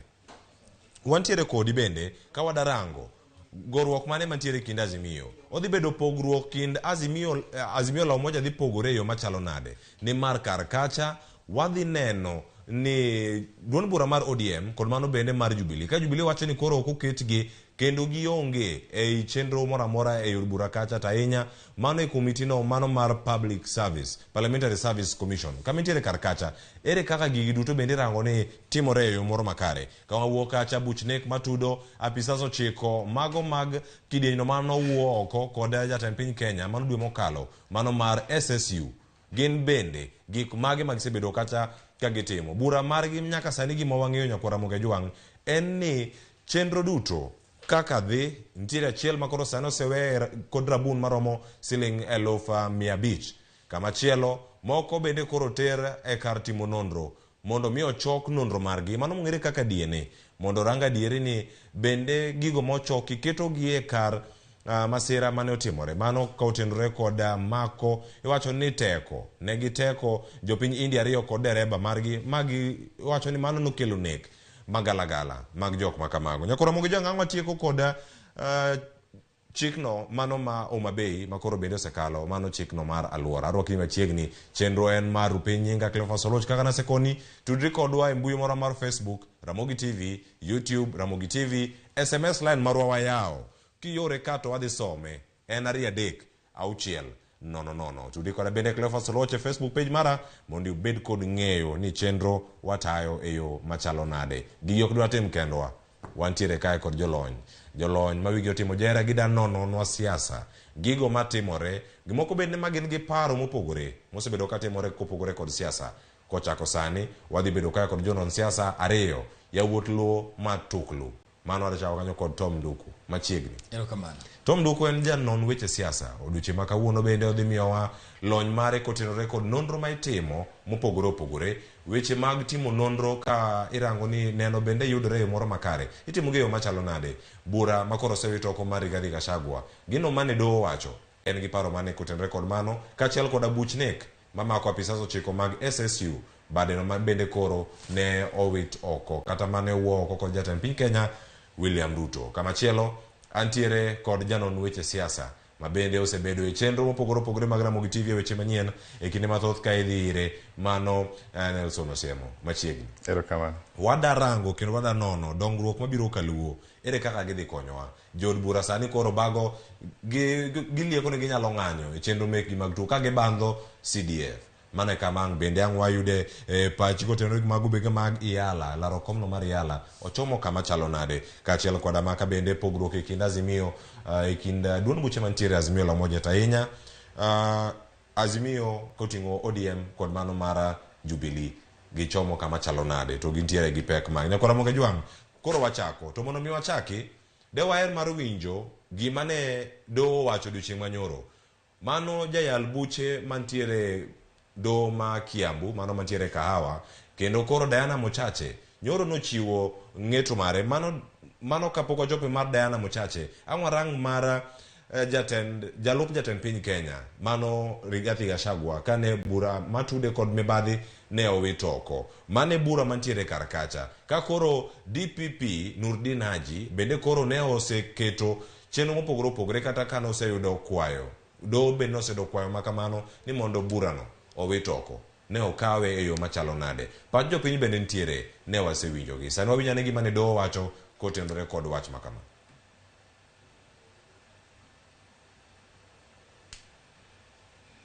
There being no objection to the substantive application by the prosecution to have the matter withdrawn under Section 87A of the Criminal Procedure Code, the application is hereby granted. Now, the accused persons are hereby warned and informed that they may be rearrested in future and on the same or similar charges. In my view, Parliament should consider passing the necessary legislation to establish an office of the pre-trial judge, akin to what we have in Francophone system. That office should subject activities of Director of Public Prosecution, the DCI, and any other investigating authorities as relates to intended charges to scrutiny, determine number of witnesses to be bonded based on quality of the testimony, and in fact set down the timelines of each case. Kenyans need not fear because they belong to a certain affiliation, and this will push and put the registration measures in place to make sure that moving forward no other Kenyan will suffer what we have gone through the last 3 years. It is tormenting, it is traumatizing for our families, it is dehumanizing for our business, it has ruined us, and we actually, as we stand today, could not go to any bank and access any finances because we are the unwanted class of people. That should never happen to any other Kenyan moving forward. Ramogi Jwang mano e bura no mane owito oko koro ka wantiere kar kanyo Ramogi Jwang wala mana winjo pach jolony ka ng'acha kodi Tom Duku nyabedo ni isebedo kata kinde mitimo nonro mopogore opogore moko bende setimo kin ka irango e lony mari e thuolo ni duto ka ineno bura ma kama koro ero owito oko ka owite oko jo Kenya bedo gi paro machalo nade nikech ma bura mowito oko kaluwore gi kwayo manowuok kuom jomin buche mapacho kae mano DPP. Mokwongo adwa nawach ni bura no kowito oko. Jalup kero mimana yweyo matin. To yweyo matin obeti nikech kaluwore gi section mogolego podi nyalo make. To ing'eni jaju magistrate owuoyo maber. Mak mana ni kaluwore gi kama Kenya osogikie. Ok wanyal end up creating offices mang'eny pile pile. To case ni on mane omiyo waketo DPP mondo kapo case odhi e court to nonro mare osorang bonwang' ne threshold monyalo win makta popo no kwa wini all charges to nyaka riyo kata dek make. So poka neno gima no charge you regard in terms of evidence manyalo wacho ni koro weye. But I believe ni nitie yamo moro mane nitie emomiyo nokawe nikech iwacho nene go pesa mang'eny manene konyal account for. To adier nyaka bende rang to biashara manotimo. Ok apani chajo onge nikech inyalo nwang' kata gik mane biashara manotimo no. Nitie gik ma seche moko nokelo mane gin substandard. So I believe ni ka prosecution koro wacho no ginyal continue with the case. To jo Kenya kata bodies kaka human rights ma defend dongruok ma piny pod nyalo nwang'o jolony bu interrogate that case bu koro gidhi court on a private prosecution. And DP pod bro na follow the due process. E kinde giduto ka iwacho ni jomin buche ere makoro koyudo ok gine tiende mondo bibura makamano dhi nyime. Tiende ni jogi duto mantiere mige mopogore opogore matimo nonro kaachiel kod jogo machwalo wach e doho. Ng'ukruok obedo kanye mamiyo samoro neno gi ok yudre. Ing'e ni emomiyo winjo ka wacho ni ok yot mondo comment nikech ok ang'eyo ni nene gibedo informed from which end. Nikech okine ka pesa olal, the most ingredient threshold en audited report.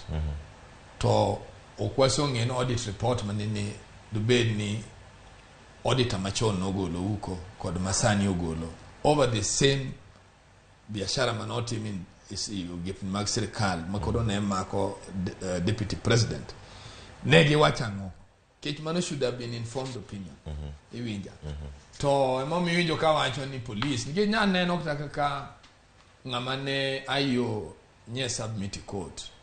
To kinene tinwang' ka en ng'ama bagni. O bagni nikech koncheli nyise ni nene oketi mondo itim gini. To no pressure of work emanitie. Koro pressure of work mean ang'o? You understand? And mane momineno ka gimatemo wacho manyalo jiwo ji. Nyaneno kaka jakom Raila Amolo Odinga owuoyo. Gima nyalo jiwo en ni odwar mana ka wan jo Kenya wadwa loso pinywa. Nikech waso neno kama Kenya koro chike. Odwar mana experts omnon tum nonro mar wach mar deputy president no. Gino bro doki court through a private prosecution. Ka en ga charge it will still go on. Gegna kineno magistrate. Nyoranga gini to nwang'o ni awe mana under section 87A. Ngeche ni gineno evidence pod nitie. Yes. The only thing is some political mechanism matiyo kanyo which we don't want to get involved. Ingeno kunyagore all the time guwoyo jomokwinji wach. The best thing to do now bodies emonegoran kaka koro bring up other bodies more intelligent in nature. We conduct another investigation. It will be a proper investigation done with experts. Kanye makoro jo Kenya moko nyabedo gi pogruok mag paro gipenyo ni nonro ma kama koro kidhi tim takele to Nelson Osiemo gigi duto ka koro timore oganda penjore ni ng'ama chielo manyalo timo nonro kama chielo iwacho ni jogo mane koro oketi kacha mondo tim nonro kata ka nonro pok okete lela ni ang'o mane oyudi edieri machalo neno bende nitie lwet siasa e gini nikech waneno ka telo manyien ochako kanye mochak we buche mopogore opogore nyaka sani jatend migawo mochung' ne weche jotich ma Kenya mano Aisha Jumwa bende inoka thuolo machielo bende oro kwayo mondo mibura matude koda iwacho ni mano mar nek macha mar mibadhi bende nose witoko machielo ni pod odwane mondo witoko oganda chomo kanye kama kor mar Rigathi Gachagua bende koro ni thuolo. Clefas, mane gima timre ka weche chik gi siasa odonjo kamoro achiel. Koro ineno ka onge tofauti. Nikech judicial system nego beni run its own course. Jogi gin two different arms of government. Ka koro executive siasa odonjo gima timre e doho. Koro ineno ka koro line monego beni betecha onge momiyo mane gima timre Rigathi. To kenda yegi wadwa ko wacho ni Rigathi bucho okowiti. Section mogolego ma 87A no wacho ni onge evidence. To ka evidence bro yudre tibro make kendo matere doho. To Clefas gimoro nitie kae ma Adam odwa non. Ni kani mako Rigathi mitere anti-corruption court. Nitiere assets recovery authority. Mano dhi high court mo freeze account ne. 200 million. Ma pesa no was forfeited to government. Mantiere judgment. Ni my pesa ma is as a result of unexplained asset monego beni iwene serikal. Mano nosetimre. Koro wan kae to bura igolo ni onge evidence. Onge neno. Koro ng'isa ni gik ariyogi ang'o madhi mbele ka. Ok ine ka siasa nodonje gini. Ng'i kata mi penja mar Aisha Jumano. Piny kuchacha. Aisha Juma timre ma kodhi e court to adjournment. Court timre kama nikech nong'e nang'o ni serikal manokalo cha nok nadware. Kano chomo yiero nowach ni ero omiye thuolo o campaign kes ne koro ket bathe kose tiek yiero boduogo. Nyisa ni in ka omaki gi kosa tinyalo nyiso court kamano mayie. Dong warrant of arrest igolo ni agola sana. Koro weche siasa odonjo e weche doho. Ma koro kata mek Aisha Jumago ma ero ne wach CDF odonjo to kes mar nek be odonjo ka. To ineno ka kes gi within ma oyiere mobedo nominated ni cabinet ni. To ineno ka weche gi rucha. Nyiso ni DPP ma is an independent body established under the constitution is not independent. Nitie kaka nitie jomoko ma yuaye kama to runde kama to timo kama mano koro siasa donje e prosecution power mar DPP. E kama DPP koro ntiere karka oganda penjo ni ka siasa koro donjo en ang'o ma wanene pinje mamoko ka gik ma kamagi koro chopo iri ma oganda chako siemi niero koro wuoge pisi gima kama wasewinjo ka iwache mathoth gi jogo manie siasa jogo maonge siasa iwacho ni kama Nurdin Haji osechope kacha nego koro gwetao but nyalo bedo mane kotenore gima ne apisa mantiere apisa ni an kaka pare kaka nene ni kisebedo ni ng'ato controli okwanyang'i nen ng'a to office en independent to in mane ing'eni ka DCI investigate to ok nyatero ng'ate court ka DPP oketo koke. DPP e constitution emane gi power mar commencing prosecution. Mangiso ni by the time magi no dhi ka Haji no neno evidence gi team ne ni ma evidence kwa dhi ge court to wadhi do conviction. Kore enang'o kendo modogo duogo o terminate gini. Nyiso ni en kata en obet komo beteno ong'e nang'o ni ok otim tich maber to kaka ne pinje maoko kantie political interference to jomobete kombego timre nadi resign ga nikech they don't have the trust mar establishment nikech koro en mana doli mitiyogo idiyo kama golma ketma to mano is not gimana katiba nowache office mar DPP.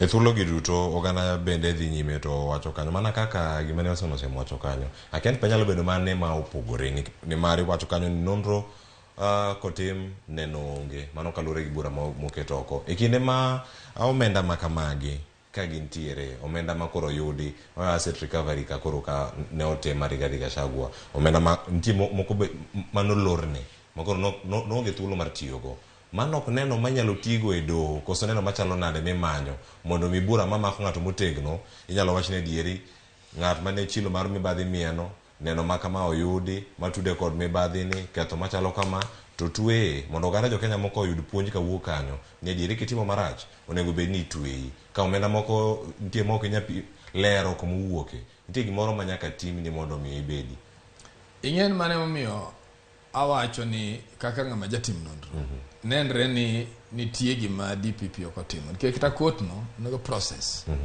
ma nyopod ginyalo dhi on agreed issues magi yiere en mato wanyalo dhi nyime ma wanyalo golo oko ma gik manie DPP nyalo loso gi chien to case kama iwacho no mano was part of the evidence mano was an informed decision makore wuoki court of law emo miwinjo kwa wacho ni DPP oko act yo maler oko bedo ng'ama jaratiro i kesni kikda kanyiranga ayo kaka wuoyo ratiro nye onge i kesni ana nyalo nakwayo jo Kenya ni ka wan joma dwa loso pinygi to kesni pod ji nyalo dhi go nyime but koro yam machielo nyalo tim private prosecution podi it will just go on the same criminal threshold. Ing'en gima nyakwa tim ka koro wadwa kito check and balances ni executive to wabed ni gima constitution omiwa thuolo mwanyalo timo koro watimo kata gidagi we case ni odio olwar mani court through evidence taking mwa bende waneno kara case ni nek ber ne mag ma ok otimo ber so an gima nyalo kwayo ni wan arms wan gi NGOs which are funded magin gi kwayo pesa ni gidwa gero piny ni mondo piny ni gimoro kik dhi marach koro gigi bed nani gin gi ng'eny ndara to gik mone ogitim to ogitim. Koro kae ma gidwaro experts gibed go piny. To Gachagua no experts ma giyiero go dhi oluong to giwane ni waneno ma guma. Can you give us answers? Jomagi ma yiero experts ma kamano. Joma koro do institute the case. To ginya bedo jok magi. Sani ngene even an ordinary Kenyan can still go to court. Ngata kata nana nyalo dhi court on a private prosecution. Nikech the only thing makora wacho ne mato koro gi evidence nikech DPP oso gole lwete. Koro ini nyalo ok ne kalore gi evidence ma DPP no golo go case ni okaneno kaber nikech aneno ma guma was an informed decision. Adwa ni case ni odhi nyime. And I still want the deputy president to come and take plea. Bura ni ne dhi nyime kane Uhuru Kenyatta ne jatend piny Kenya. Uhuru Kenyatta otieko owuok buche gi koro osechako lwar gi achiel ka gidhi nyime. Nitie gino machalo ni Nelson ni koro sani ka dipo ni ng'at machielo chako donjo pod onya dhi nyime kata ka koro ma bende no oselwaro dicho manyoro. Mana kana wacho Cleophas ni siasa osedonje bura. To section 87A kogoli inyamaki kata after 5 years kendo. Ni ero koro ayudo evidence chieng' chuno goli ni evidence podi dise na pod gather evidence ero koro ayudo evidence koro wateri court. Bangi na bish dibedo ni yiero machielo. Yiero machielo koro jomoko koro osedonjo. Be podi idhi tude gi siasa.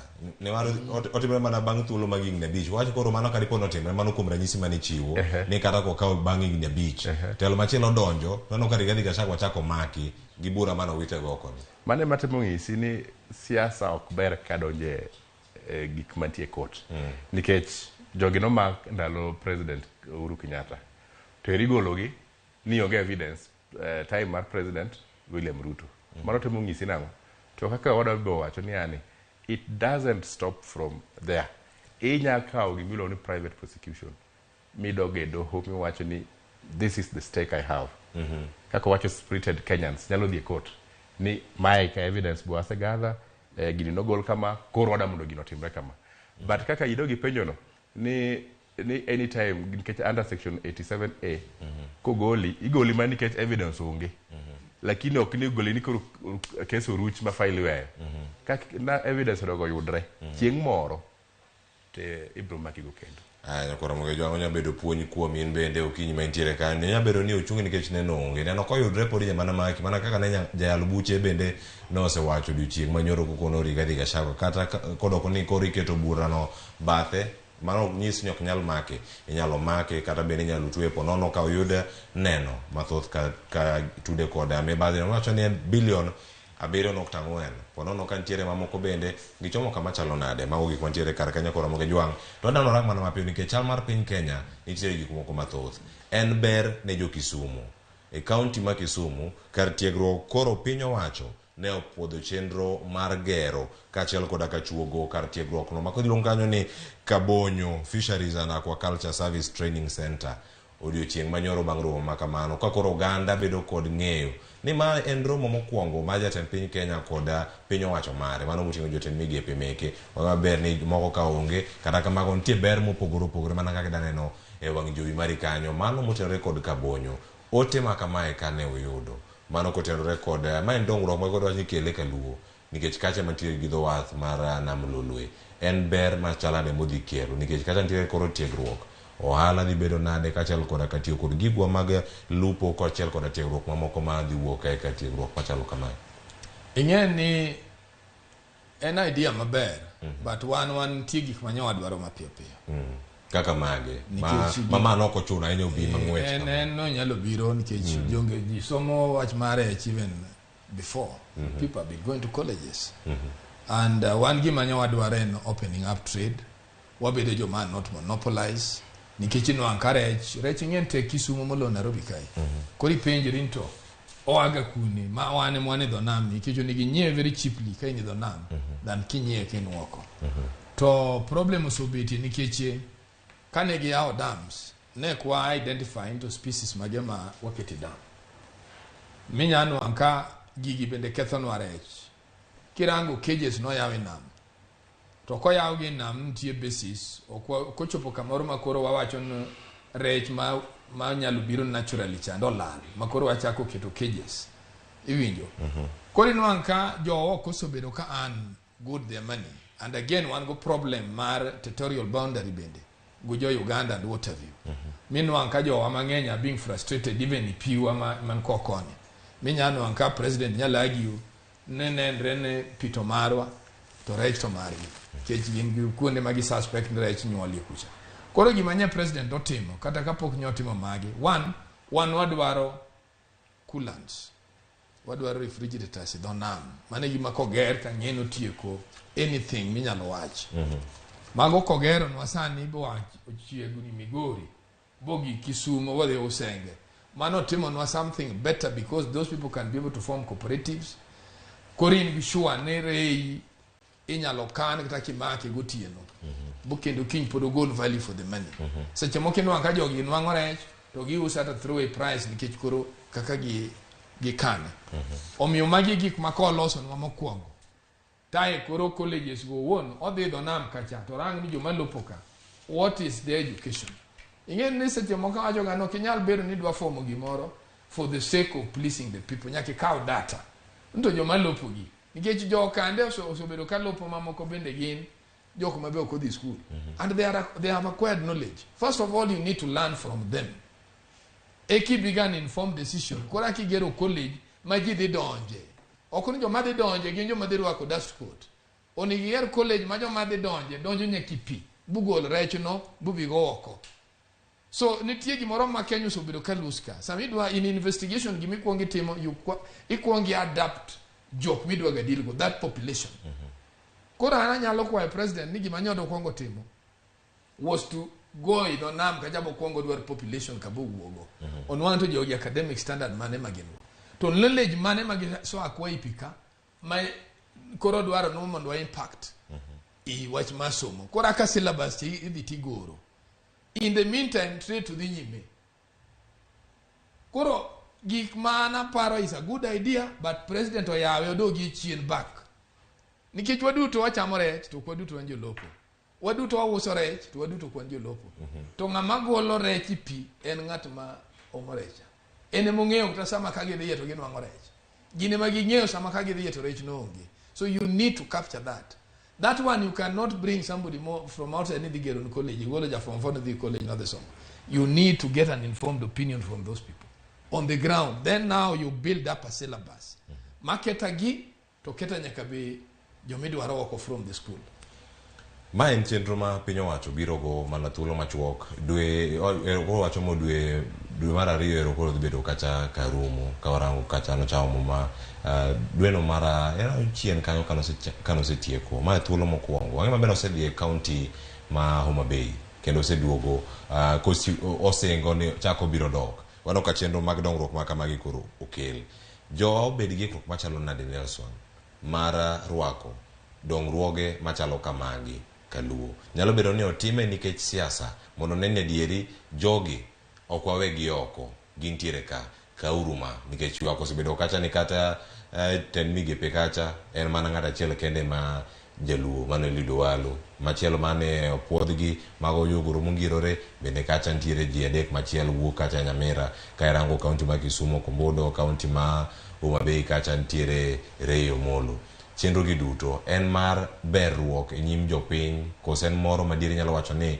onge nonro makare motim mana kaka Tom wacho ni en mana moro ma ichuga to wacho ni wadhi nikech kiwacho ni tudruok mag pinje mag Afrika ma ugwe mano bende onyalo wacho ni jotend pinje mag Kenya kod Uganda nyalo bedo ka wacho ni na ma migingo kachere kaka wanyalo lose mondo mi jolupo otimo wala gi makare nen moro manyalo nen priority ahinya e gigo ma jogo mantiere kaluo ne dwaro e kindegi koso gando ne go kawa gi magi yudo to ji osudi anene mopogre ni political goodwill okane king'iyo chien for the very first time ministry mar agriculture ni nantie ga gi department ma iluonga ni fisheries ibing'isa ka fisheries department tie e migepe manoyiergi departments kaka noketi ni in the Ministry of Agriculture there are the livestock department but there was no fisheries department kwawe mano twaneno ni e katiba oketo gimiluongo ni at the core of decision making there is something called public participation mondo ket gini nantie public participation de mana ka wado wacho ni ne en gima na jo governors gi wajumbe na dwaro e Kaluo and the location mare en mongiso ni mondo government obed gi otimo development ok en gimi chuga ni kawuono wadhi timo gimoro kacha. Data nyaka bed collected for a very long time ni gini kwa timo to odhi konyo jo Uganda ma koni ni to odhi konyo in a national policy kata agenda mar serikal nadi ineno. Koro mondo wuogi from the cabinet brief ni the first project ma serikal timo dhi Kisumo to itimo fisheries. Siasa moro nyaka ibed ka ijasa nyaka ne siasa moro mabed kanyo nikech first of all there is no department mar fisheries ma dhi timo gini kata ma dhi nono wachni. Secondly, was there public participation ni gini ema koro jowa mantie kanyono dwaro to odhi konyo go ji nadi to what is the long term, medium term and long term goal. Maiso ni en gimoro makata kapono ni Uganda dware kinde mane ochopo mondo Uganda obed gi lalruok mondo ging'e ni adieri kaunti ma Kisumu ma igi mane wadwaro ahinya sani bende nyalo bedo penjo moro kinyalo tim. En ang'o miyo kaunti ma Kisumu kende mano yiere no dhiye, kaunti ma Migori ni kacha, kaunti ma Homa Bay nitiere, kaunti ma Siaya nitiere, en ang'o miyo Kisumu? To kemo minjo ka wacho no nonro no kotim nikech gima nyone go kwong timo nyone go kwong rang to rech wuok mang'eny gi kanye to kanye ma wanyalo nwang'e nikech ing'en gima koro wacho gano he needed to bring research and what have you.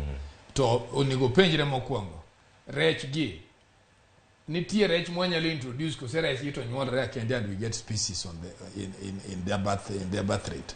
Koro that study ma wacho no nitie gik manyowa dwaro ma are more key like the coolants and what have you, refrigerators. Magi gik manyowa dwaro accessible roads ndara machopo idho pima en lam iwinja o kaka koro maneno kidhi Migori idhi Nyatike tino ankandara nitie to kendo idire ka koro kendo kicho me connect ro koja tino anga koro ka en kendo koro pi to pigno kanamo overflow to kendo duogo bodum bo pong bu kendo koro ndara chabed maonge magi gik ma wadwaro in a way that kara ka joko ido rech to rech no can be transported nyacho pe chiro maber mapiyo kendo inyalo kane en go value for money iwinja mwanyalo wacho ni wan dweni wabro kelo mena wang'eno omena ma kimudho dweni wabro kelo mena is going to be there and omena mage gik mamino no klasa ni tuoche mang'eny makoji nikech ang'o ji owe chiemo ma natural wadwa tiyo ga artificial food so much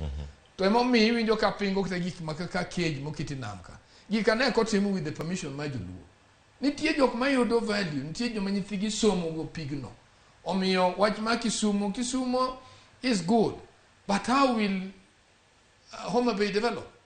Koro that market and research unit ni joka kanye ma produce rech mang'eny nikech sani jomi nano ka rech segi Kisumu en ke gin wang'e matin to kidhi Migori they get bumper kidhi Homa Bay bere chokto maber but Migori I know gimbo so gima duong' ni president okwongo timo kata gima minister ng'en ma gik maparo ni minister ma itie matemo convince you they can do much but I think instead of him walking too long nyone go dog chien mondo odog back mondo wuo gi ji nothing prohibits him to see Jakom Raila Amolo Odinga mondo wuo bo wacho anan kacha ma gima serikal temo timo how do we deal with it. There's nothing motame boro experience from Anyang iwinja onge gi motame dene no rengo onge gi motame dene no chilo.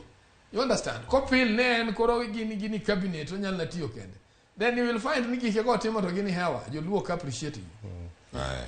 Kamano nyakora moge jwang kamitiere kacha pachi en mane ko record mano kar tiegruok no maka bonyo makoro jatend pige no liego kanyo ni inyalo chuoge kendo inyalo gere kanyo county ma Kisumu omenda moketengi kanyo bilion 1 mare ni ochung kendo ochiwo tiegruok mopogore opogore. Wantiere kae dakika osekalo 47 waringo ng'wech ahinya wacho ni nyaka warang gigi duto kama gintiere kar kacha kapok watieko wan tiere koda chenro mopogore opogore modarango nyaka sani jod bura ma pachoka mano koro bwogo ng'anyo kendo bwogo magi mang'anyo en nikech gibandho CDF ni to konyo gi gang'o man penjo makoro jolony dano nwa bang' mai to kane ochunge ne nataro mar chik bende nitie gimoro amora minyalo tim mano koro bende ang'wa yudo kuom jolony. To motelo mano, jotelo mag jood bura mantiere od bura no mamalo, mano moting'o kanyo jatend duond bura, jatend kweth manok e od bura Opiyo Wandayi kaachiel koda nyawadgi bende motelo ne kweth mathoth e od bura Kimani Ichung'wah, mano bende ne ochiwo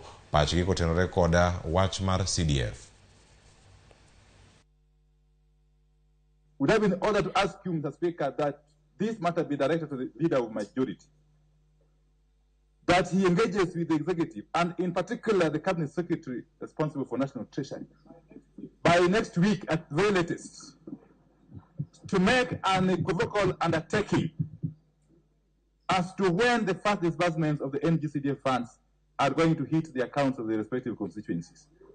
And may I also dare say, Mr. Speaker, and this is no empty threat, that failure to do that, I will be moving members of the House to refrain from any talk of recess, firstly, and secondly, to refrain from any engagement on any business,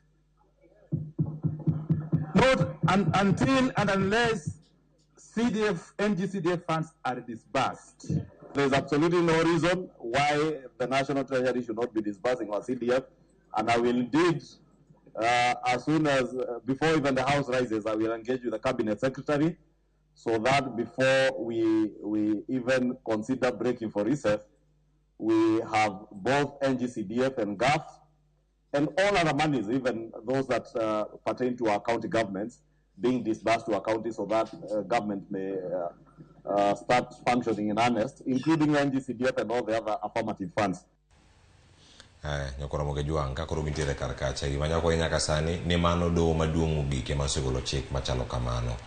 Nelson, iyudo thuolo ma kamae ma en omenda ma oganda mathoth osebedo karango nire kaka inyalo dongre go e kuonde chung' od bura mopogore opogore. Mano mapiyo panya bedo mane gimomiyo jood bura manyo omenda ni ahinya, to gimomiyo iwacho ni doho mamalo, doho maduong' mogik, Supreme Court, ne owacho nowite oko kendo owacho kanyo ni en ataro mar chik. Kineno history mar CDF nochakre gi 2013, think so.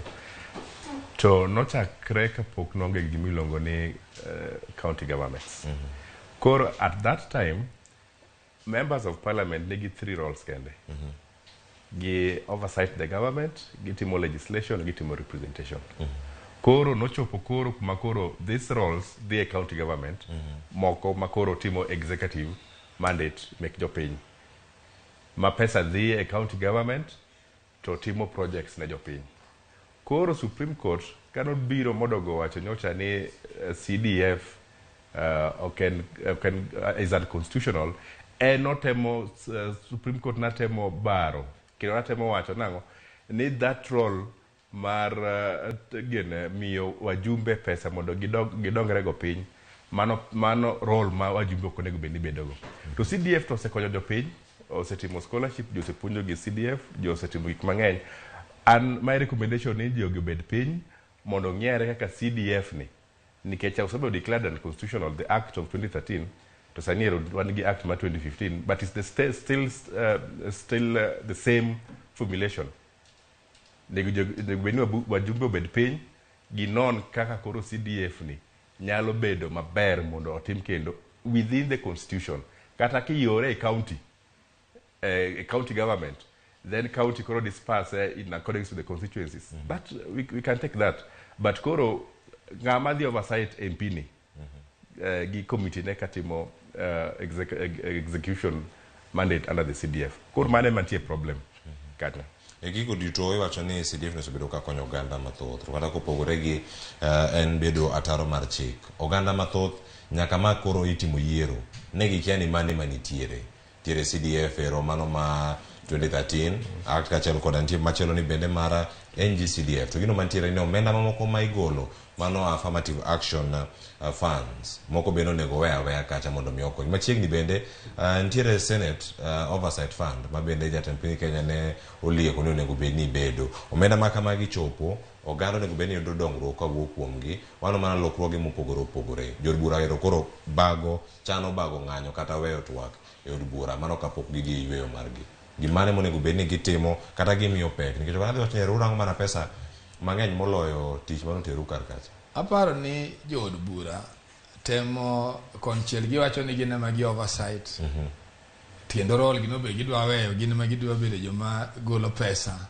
So I think ni one of the things mapano inform Supreme Court ne ging'awo od bura mondo bed an area makoro konyo piny mondo dongi. Ting'e ni aparo ni kapok wajumbe wuoyi wach mar CDF manini kada kopo ni dwa nodwoke nikech ang'e ni ginyalo convince president. To gimonego timie mokwongo onego tim an audit mondo nwang'e ni to jomoso somo gi gini be gin jomo deserve. Nikech inyalo anka familia achiel nego basari fund chiegni 4 moyudo. To jomonego yud gini wegi to koyude. Koro an gima aparo ni kapok wajumbe gi ogo koko. Gidhi e constituency kucha. Giduogi gi signature mar constituency magi. Ma support ni mondo CDF obedi. To and how would they want it to be affected? Nikech nitie kone mosotie, osogero police, osogero ndara. But value for the money, kada ndara seche mokio gi payo, tinu anka ndara no payo and very substandard. Iwinja. To pesa tutiyo, makinu an quotation mogol tutiyo mang'eny malich. Gigero fees, to fees no kirango pesa mogol very substandard. Koro quality of work, original team okagiwegi bende gin part of the thing. My idea would be ni pesa chato ber kanitie, to wabunge to kuno, give a bit part of it. Owe bedo pesa mabedo disbursed from the office. Orang mena ka pesa no donjo. And to me, it would have been better because any education is becoming expensive. Mondo pesa ni okao mi ministry. Kuro ministry ogo total mar nyithindo. Modonji secondary, both private and day school and government schools. Boarding and whatever. To rang that costing. Temod work paying. Kuro a parent boro nwango reprieve ma equal. Okun ngato neno yudo basari fund mar constituency mar oyudo mar MCA, oyudo mar MP, oyudo mar governor, oyudo presidential. Iwinja. So mi gima paro ma wajumbe wakagin jood bura dier ni gin jood bura dier madwa ni Kenya dongi. To giwa ino pesa di manyocha wayudo. Kauru pesa ni utenu Ministry of Education. We want to supervise these people. Ni begichiwo pesa ni yo makare. To migi omiye equal.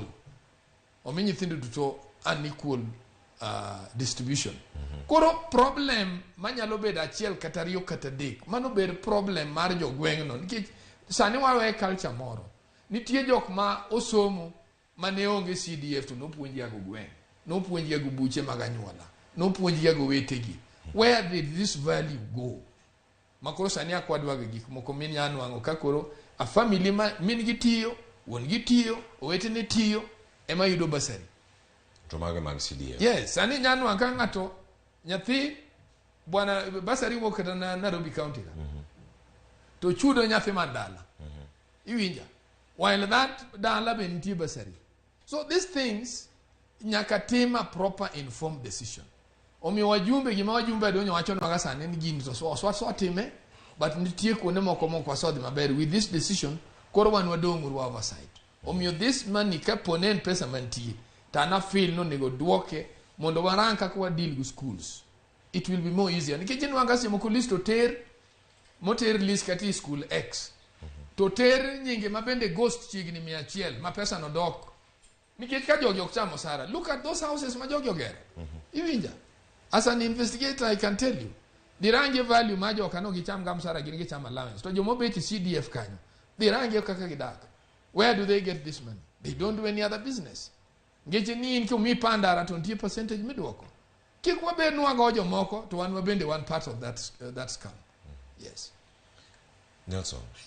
Bede CDF osetimo tich monego bed ni otimo e thuolo iduto ma osebedo igniero koro kalapar. Nitie jogo ma oseyudo berne, nitie jogo bende mapok onene, nitie jogo mawinje mana e TV kaka RamogiTV kawuono ni walosi wi CDF. Okiano konye yo machalo nade. Bende osetimo gicha ni mara doho mamalo mano High Court ne ochungo CDF e thuolo moro matin mondo mi otim lokruok kako nyalo bedo. Koduogo tero koro tese kacha ni NGCDF. Tes manyien bende wadhi neno mbele kae koso. Ipenjo ni ka jopiny oseneno ber mar CDF. Ineno mana ber mar CDF ka mjumbe mari. En ng'ama ratiro. Koko ratiro to onge ber mar CDF midhi neno. Nikech CDF no en pesa ma mjumbe gi committee mare gi control. To ka ine in the political opposite mar mjumbe no, to CDF no okibro neno ka konyi. Nikech aseneno examples moko ka luo kocha ka nitiere gweng' moko ma ok no support mjumbe. To pe CDF no ok nyon kate gweng' no. Kate skund no kata laboratory, a simple laboratory mar nthindo mondo somie ok ger nikech jo gweng' no ok winjere gi mjumbe no. Koro ber mar CDF jopiny neno mana ka mjumbe mari en ng'ama ratiro, to en ng'ama okero mibadhi, eka pesa no biro konyo jopiny. Kineno maber joma CDF okonyo ka mjumbe ratiro, en ng'ama ratiro, en opuonjo joma jokiye, otimo gik mang'eny, oloso nyaka police stations kuma nitiere insecurity challenges, oketo gik maber, ndaro los maber, to kako wadwa ni bowacho, nitie moko ma kong'isi ni ndaro no los gi $50,000, ting'e ni kata $50,000 no do omi mjumbe moro, do loso gimoro maduong' maingo ndara mier mopano. Mane gima nyalo bedo ni timore e alwora kuonde mopogore opogore. Nyakora moge jwang' mantiere kod ika mondo mi bed kod ng'eyo ni gik mage matimore e alwora mari. Wadhi ka gima wadhi tieko, to ka wachiegni tieko ni mar chenro machielo bende chako samora mora kochopo sani, ni mar odong' mano dakika achiel romo sa 2 mar okinyi. Wadano warang mana weche mamoko mantiere karaka. Od bura ni mar Iala, ilaro kom mar Iala, entiere gi pek mane? En ang'o miyo duond buche te entiere mana karakacha? Nyaka sani nitie duond bura mano mar kwetho mar Kenya Kwanza, kaachiel koda kweth machielo mar Azimio. Giduto nego bed ni gigolo kacha jod bura maromo 9. Ka Kenya Kwanza ne kata kod 5, Azimio ne kata kodgi 4. Ilaro lemogi. Waneno jo siasa ka kelo nyithindegi, gikelo wede kaachiel gi mich magichiwo mag siasa. Jomoyo mag political cronies gi loyalties. Macha makore irango ni en gimane minyalo chiwo. En adieri, to kamane mitiyogo e kinde ma ilaro jod bura machalo kamagi. Od bura makamano bende nitiere gi gino manya wacho ni pek moro ka yiero makamagi timo kawuok e duond buche. Ing'e ni maka gina nyinge maluong. Koro en tijo od bura ma Kenya mondo gine ma gibed gi wisdom. To gikuong ging'e no ang' mwadwaro East African Parliament. Nikech kirango parliament ni osebedo na karo Sara. Nyaka nobed formed, jo Kenya koso konyo kata matin. Jo mosebedo kuno. To wan gi issues mang'eny ma touch on the boundary. Wan sani kata ga constituted court, Martha Karua osebedo kadhi ni an go problem in Kenya, so I've come here adwan mondo winja. Tin wan ka gimo soga bedo ko yude na coast. Koro gimomiyo wan East African community bende korakia. Trade mane dwache no gwine makelo nwa. Ineno ka Uganda kokelo chik to wani dino wan ge jam up to Kisumu for no good reason. Mtokni madhi kuno to gin mtokni mamoko are on transit makala Uganda to dhi nyaka Rwanda nyaka Burundi kucha. Is not considering that. This parliament has not been able to deal with it. One issue mag migingo. This parliament has not been able to deal with it. Koro nego rang to jomwadwa gatero gi. What kind of knowledge do they have? Irango galony ko sirango ni ye duond bura mane to mbinga mochwali kacheno. Emonego be ni kaka kikawi bu idod bura no. To nego rang no lony mari nango. What is going to be your value? Value ni nango. Nike joko ne obe ni promote ka Kenya. If you look at nyakane Iale chakle, Tanzania is doing much better than any other country. Kada kirango motions magikelo. Kada kisomo mana jurisprudence mani in their court. They are more well standard. Gine manegi ngegi magichane gidwaro for. Kose gimomiyo gintiere kod log tich mar Iala Arusha to onge Nairobi ka. Kogole Arusha okel Nairobi nyabedo gi pogruok machalo nade nikech mane nyabedo ni ponono gin gi paro ma ka ginyalo dok ne pinygi ka gintiere twak mag od bura machalo kama. Pachien mane kotenore kod laro kom ni mar Iala masane dhi nyime. Nyaka ing'e ni ng'ama dhi Iala en ng'ama dhi represent the country mar Kenya. East African Legislative Assembly. Koro be wapenjre ni to ka gidhi ga kuro. En ga mono no ketgi nikech nitie gima nagi miso Kenya kae koro imiyo gi a safe haven. Mondo yudo ga msara kendo for 5 years. Mane manya kwa penjre ni yani jogi kodhi ga Iala. En twak mane ma gitimo ga kuro mondo konywa kaka jo Kenya. Last time wan gi a representative mar Kenya mano wuok Kaluo mano dhi Yala. Be nitiere legislative proposal mano kelo e wach boundaries, water boundaries mathagre gi jo Uganda ni. Nikech jowa e masafe water boundaries mantiere kae. Igo imako jo Kenya pile gi obila moya Uganda. Koro nyaka wapenjre ni gire joma dhi Yala gi. Gin joma dhi konyo jo piny koso gin joma jo party weg party gi. Tero gi nikech ang'o? Nitie pressure moro ero jogi ok noyudo gimoro ka koro waketo gi kamoro kamo en kar chamo msara. Mane makoro nyaka wapenjre e wachno Cleophas. E thuolo gi duto waseneno kacha odiochieng' moro wan gi twak kod jaod bura mokwongo mar Yala mano mene maluwo Kaluo mano Clarkson Otieno Karan Jamigingo to nolero kacha chenro mopogore opogore ma Yala osebedo kacha katimo. Nyakore Ramogi Jwang, in kod ng'eyo e yo machalo nade? Bende en adieri iwacho ni kanyo jolony kosemiyowa pachgi ni nyaka sani iyudo ni gin mana mich michiwo michgo mag siasa. Wano ka jogo malaro kod mag gavana to norem ero koro ntiere kar kacha gilaro kacha Suleiman Shabal mano kaunti ma Mombasa kacha kod Omar Hassan Omar mano bende Sarai mano e kaunti ma Mombasa laro kono mar gavana gi otikono mar UDA en bende achiel kuom jogo mantiere kar kacha. Jabura machon ma Kieni Kanini Kiega ntiere kar kacha. Jeremiah Kioni bende eno jogi ntiere kar kacha duto kokeli kod duon buche. Odhi timore e yo machalo nade? Nyakore Ramogi Jwang, wadatiyo gi mago mag county to mano darango county ma Homa Bay. E county ma Homa Bay obedo achiel kuom counties ma bende koro osekalo chikno mano mar aluora wacho macha climate change nen bill sani koro ka en act kendo koro osechak rang kaka inyalo ti kode e gwenge mopogore opogore. Mano koro e county ma Homa Bay kanga inyalo ketna mano kata un bende unyalo yudo thuolo mar winje mane county ma Homa Bay pach jopiny gi jolony gin magi kotenore kod kalo chik no mar aluora e county ma Homa Bay. Nyaka sani koro wasewuok mago e wechego mag Yala kwadonjo Kaluo odhi kelo lokruok machalo nade? Konya be achiel kuom counties go mantiere gwengewa ma Kaluo kokalo chik machalo kama jolony nigi paro mopogore to kata kamano kapok wawinjo pachgi pach jopiny makacha. Ma en okang' achiel monya wacho ni ogo kod county ma Homa Bay motelo ne counties mamoko ponono ma bende rito ne ginyalo kalo chik machalo kama. Kinde maromo mar COP27 bende dhi nyime nyalo bedo mane kotenore kod wach makamano mano jatend county governor Gladys Wanga nochwe koke mano odiochieng' okalo wacho ni nyocha.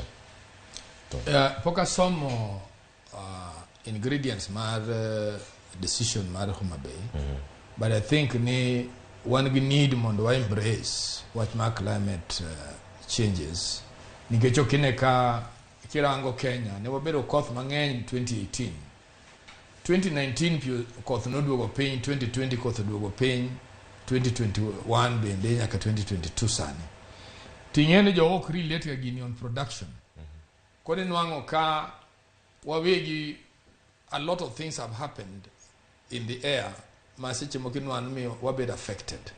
But I think the bill would be more important because the bill bro yaw a lot of study obro yaw ni when we need what and where kecho the inform wakata when to have a factory and how do we deal with that factory. Okay, nuka factory yo biro to anwara angu mene teach nyaka orang to ang modwa kethonwa mabindo biro ni maga going to become through impact assessment.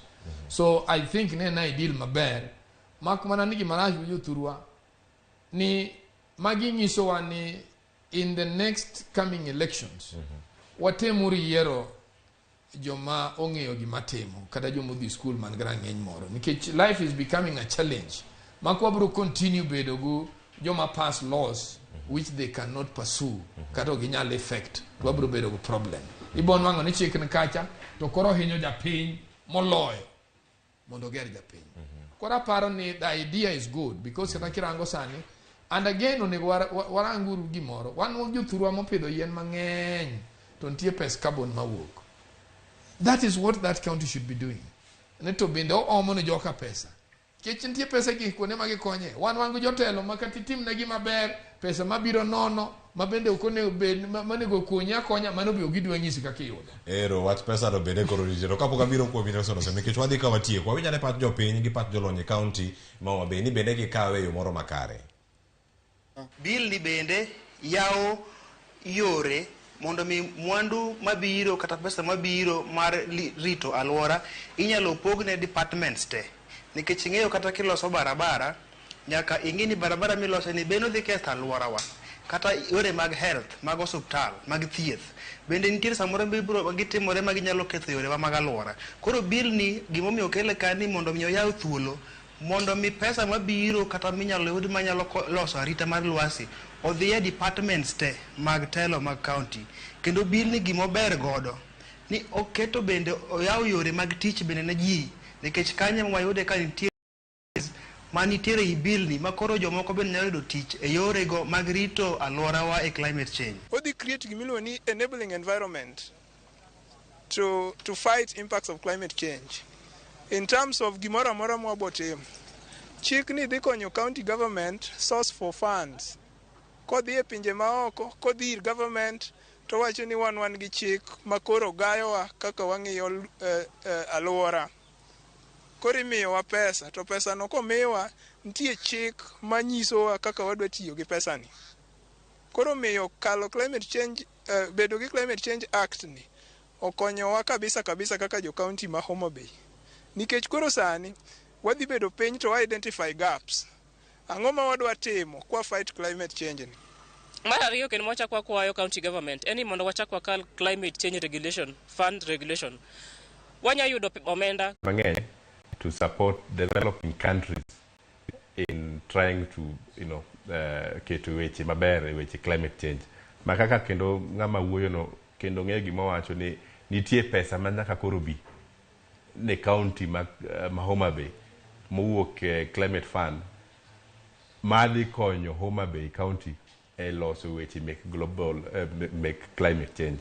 To en gima ber county ma Homa Bay osepase makoro alwora mar county no dhi bedo king'iyo maber. Wan gi Lake Victoria kacha, ang'o ma nyalo timre mondo wabed gi hewa maber kanyo. Gik mene bende pidho kaka koro yiende, takataka mene bende igolo e dho chirni, gik mang'eny. To mane mabiro konyo county no sudo mbele. Koro county no oyawre ne the outside world to receive this fund mondo konygi weche make climate change. Nyakoro Ramogi Jwang kedo koda wacho ni lokruok mar kor lwasi yeni timo tich e yo machalo nade mondo mi giduogi kendo okete yo moro maler. Nyakoro Ramogi Jwang kanye makelo wa giko mar chenro kinyi makawuono. Anga miyo gi thuolo wenda mano go studio kinyi makawuono. Tom Nduku jalonyo weche mag siasa kachal koda jano weche siasa machalo Nelson Osiemon go studio mondo gimiyo wa pachi kotenore koda twak makora dama na penjo. ODM nyabedo ni duon bura mantiere Azimio la Umoja One Kenya Alliance mantiere kod jod bura mathoth olwoko Jubilee kosoyo mano kaluwore gi lemo opogore tanya mano mara PSC mano mantiere e od bura. Ng'ur koro nitiere ni ponono kata Jubilee mano motelo kod jatend piny Kenya machon mar ang'wen Uhuru Kenyatta ponono nyalo wuok kata Azimio kaluwore gi gigo makoro nitiere kacha koko mantiere mano gi pachi mogik kaito ang'o tiyo kacha kodi to ing'e ni ing'e machane na eko ma owuok. I think ni Azimio nigi level mage monyalo handle go any crisis. So nyalo bedo ni there was an error. To nyaka ging'e ni pod we need to keep together. So gima nyalo miyo wakethre mana nyaka wagol oko. I believe ni weche mowuok go jodit ariyo Raila Amolo Odinga kod ker ma piny machon Uhuru Kenyatta biro bedo piny. Kendo gibiro loso gino nikech okwa expect ni gisani wachak waket lweny wawegi to wan gi lweny much bigger war. Ing'en wan gi lwenje madongo mabiro mbele kae mok wanyalo afford nwadwa gore gik matindo tindo. Koro mago gik ma ginyalo iron out. I believe ni mano they will be informed with a lot of wisdom.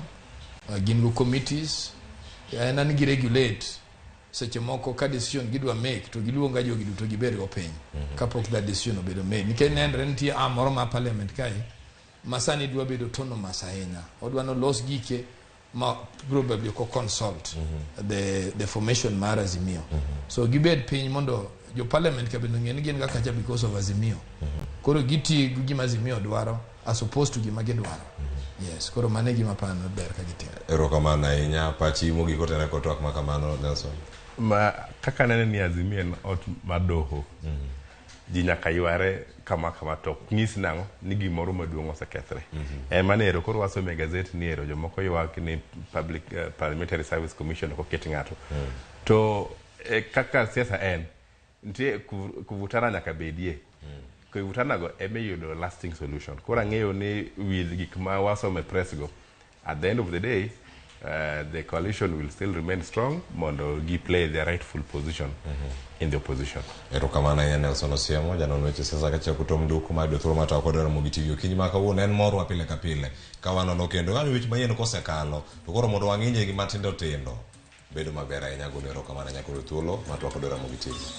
Kama chielo be nyakoro moge jwang'o golo erokamano kuom bedo kodwa e kinde gi duto ote thoth ma wuoro kachiel kod duoko magu kalure gi duto mane wantiere go kae mano Lewis Wood Awasi Boda judiciary yudo backup kuom executive ema omiyo thoth cases bedo withdrawn. Kama chielo bende MC Ismail Anthony wacho no winjo makare piny ochomo kamarach aywago gima ne watimo wan joluo mosetamo wayudo kom mar Kenya. Wacho ni Ruto koro dwaro mana giko kaka piny tekni. Aya ote mari ochopo kar kanyo. Brother Beno Yugi awinjo twak kantiere Kakuzi PLC mano mantiere Murang'a County. Well wisher wacho na winji makare oyudo wakacha en odiko frequency mar radio erokamano ahinya. James Masindo Duor oneno chenro ka entiere Nyalenda Bi Kisumu County wacho ni onge gima rach mora ahinya gi twak mar Nelson Osiemo kod Tom Duku e studio erokamano ahinya kuom ote mari. Adera Jakolando wacho na owinjo ka entiere kokwanyo erokamano ahinya. Nitiere ote machielo matemo manyo kar kae. Lewis Wood Awasi Boda wacho kanyo ni amendments ng'eny moingo developments. Runi Nikodemo bendo wacho ni aneni kendo winji maler kabisa kantiere Sona Mukuro awegi kanya kora moge jwang' nyinga Cleophas Oluoch riti masani chenro mabiro en banjo ng'e jothumbe wa jothumbe ni ka ipenjri ga ni jothumbe moko niga kanye ing'e gi kosikiagi kikiagi ma en thuolo mar ng'e riti masani Sharon Ong'ao kelonwa ng'e jothumbe wa koro kik dhi mabor gola gimi rwako cha koti mi rwako cha gola ta yamba gola bang' mani ke changa duogo bang' sa deko cha gi chal mar fwambo sani oriti ka koro wachamo ngolo nikech en chieng' swaglao oriti masani.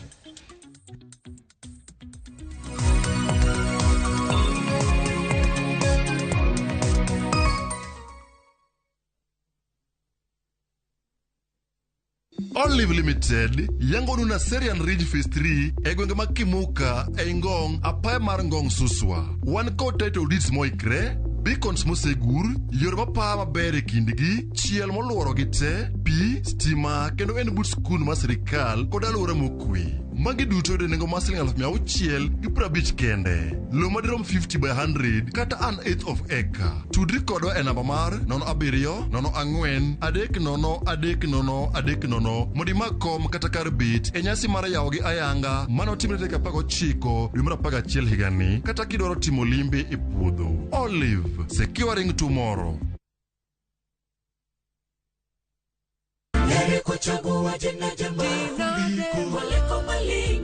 Ging'wono mar Nyasaye manyisore e ngimawa kinde ka kinde. Ber ka waduoko ne erokamano kod pak. Ma watimo sabato ka sabato chakre sa 2 mar okinyi. Yud gweth kod ngima manyien kuom Kristo kokalo kuom puonj koa kuom jotich Nyasaye. Sikie lamo, nyis Ruoth Jehova Nyasaye entie gi duoko maber ne ngimani. E chenro mar Injili ngima e RamogiTV.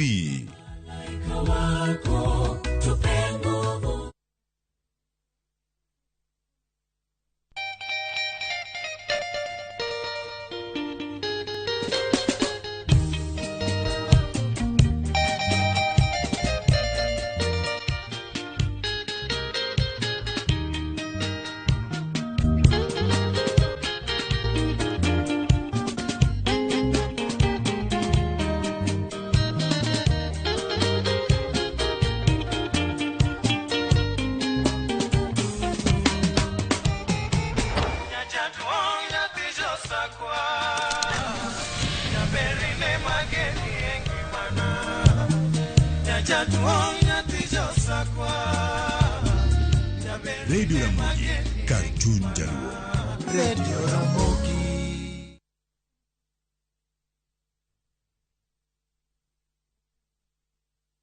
No matter what you're going through, when the clock strikes the hour, you have to chin up and do your thing. It is people who make you a celebrity. You see them on TV, online, and listen to them on radio. But do you really know them? I still can't help but wonder what type of lawyer I'd have made. From humble beginnings, We had fun in Dandora. Those instances, A1. to their success stories, I've become this highly sought, people calling, my good friend, come, how do you feel? and their struggle. Pain of sitting there with your child, asking questions, that pain is just on another level. Catch this riveting stories of your favorite media personalities on Behind the Mic with me, Cynthia Mwangi, every Friday on Citizen Digital app.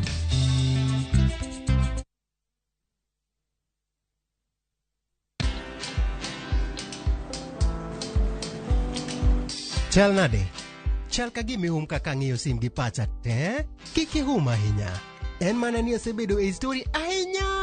Mana kaka rali manyochacha ne chal ka gima ne an kanyo kane otimo. Kendo kane iyawo chiro manyien ne chal ka gima ne an kanyo.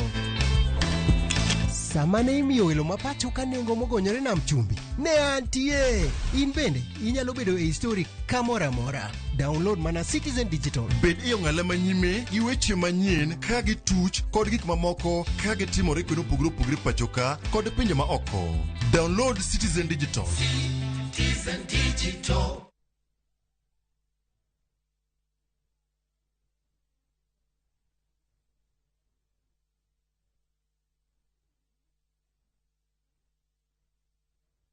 Collect fare kwa boda au matatu ukitumia ViewPay cashless na uqualify for bima ya 100,000 shillings pamoja na medical cover ya 20k na permanent disability cover ya 100k kwa 5 bob pekee. Dial *236# today to start using ViewPay cashless.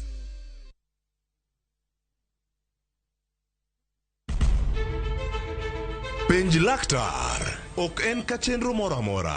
Wach mar P2 emergency pill ni monyo gino kapere mene giketho system. Wakelo ni achiel kachiel lakteche man gi lony mar arieya e weche ngima dhano. Koro ka goyo picha to dhi nyisa kind lekene. To gipuonji achiel kachiel e weche ngima. Kero malit ne masongo adhia. Very good. Riuri gi Ruth Otieno wuok tich nyaka tich abich chakre sa 12 odhiambo. Onono tiend weche kowuok kuom laktar. Osomo oteni Namba mar SMS en 23600 en page laktar. kendo kawo simbi. Wadhi kawa simbe jowinjowa jonenowa. Mana e Ramogi TV.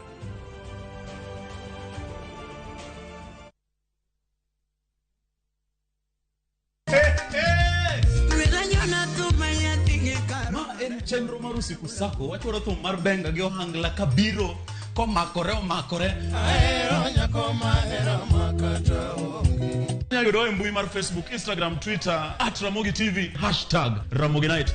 Indube idalawa kanyasoro dalawa. Indube idalawa kanyasoro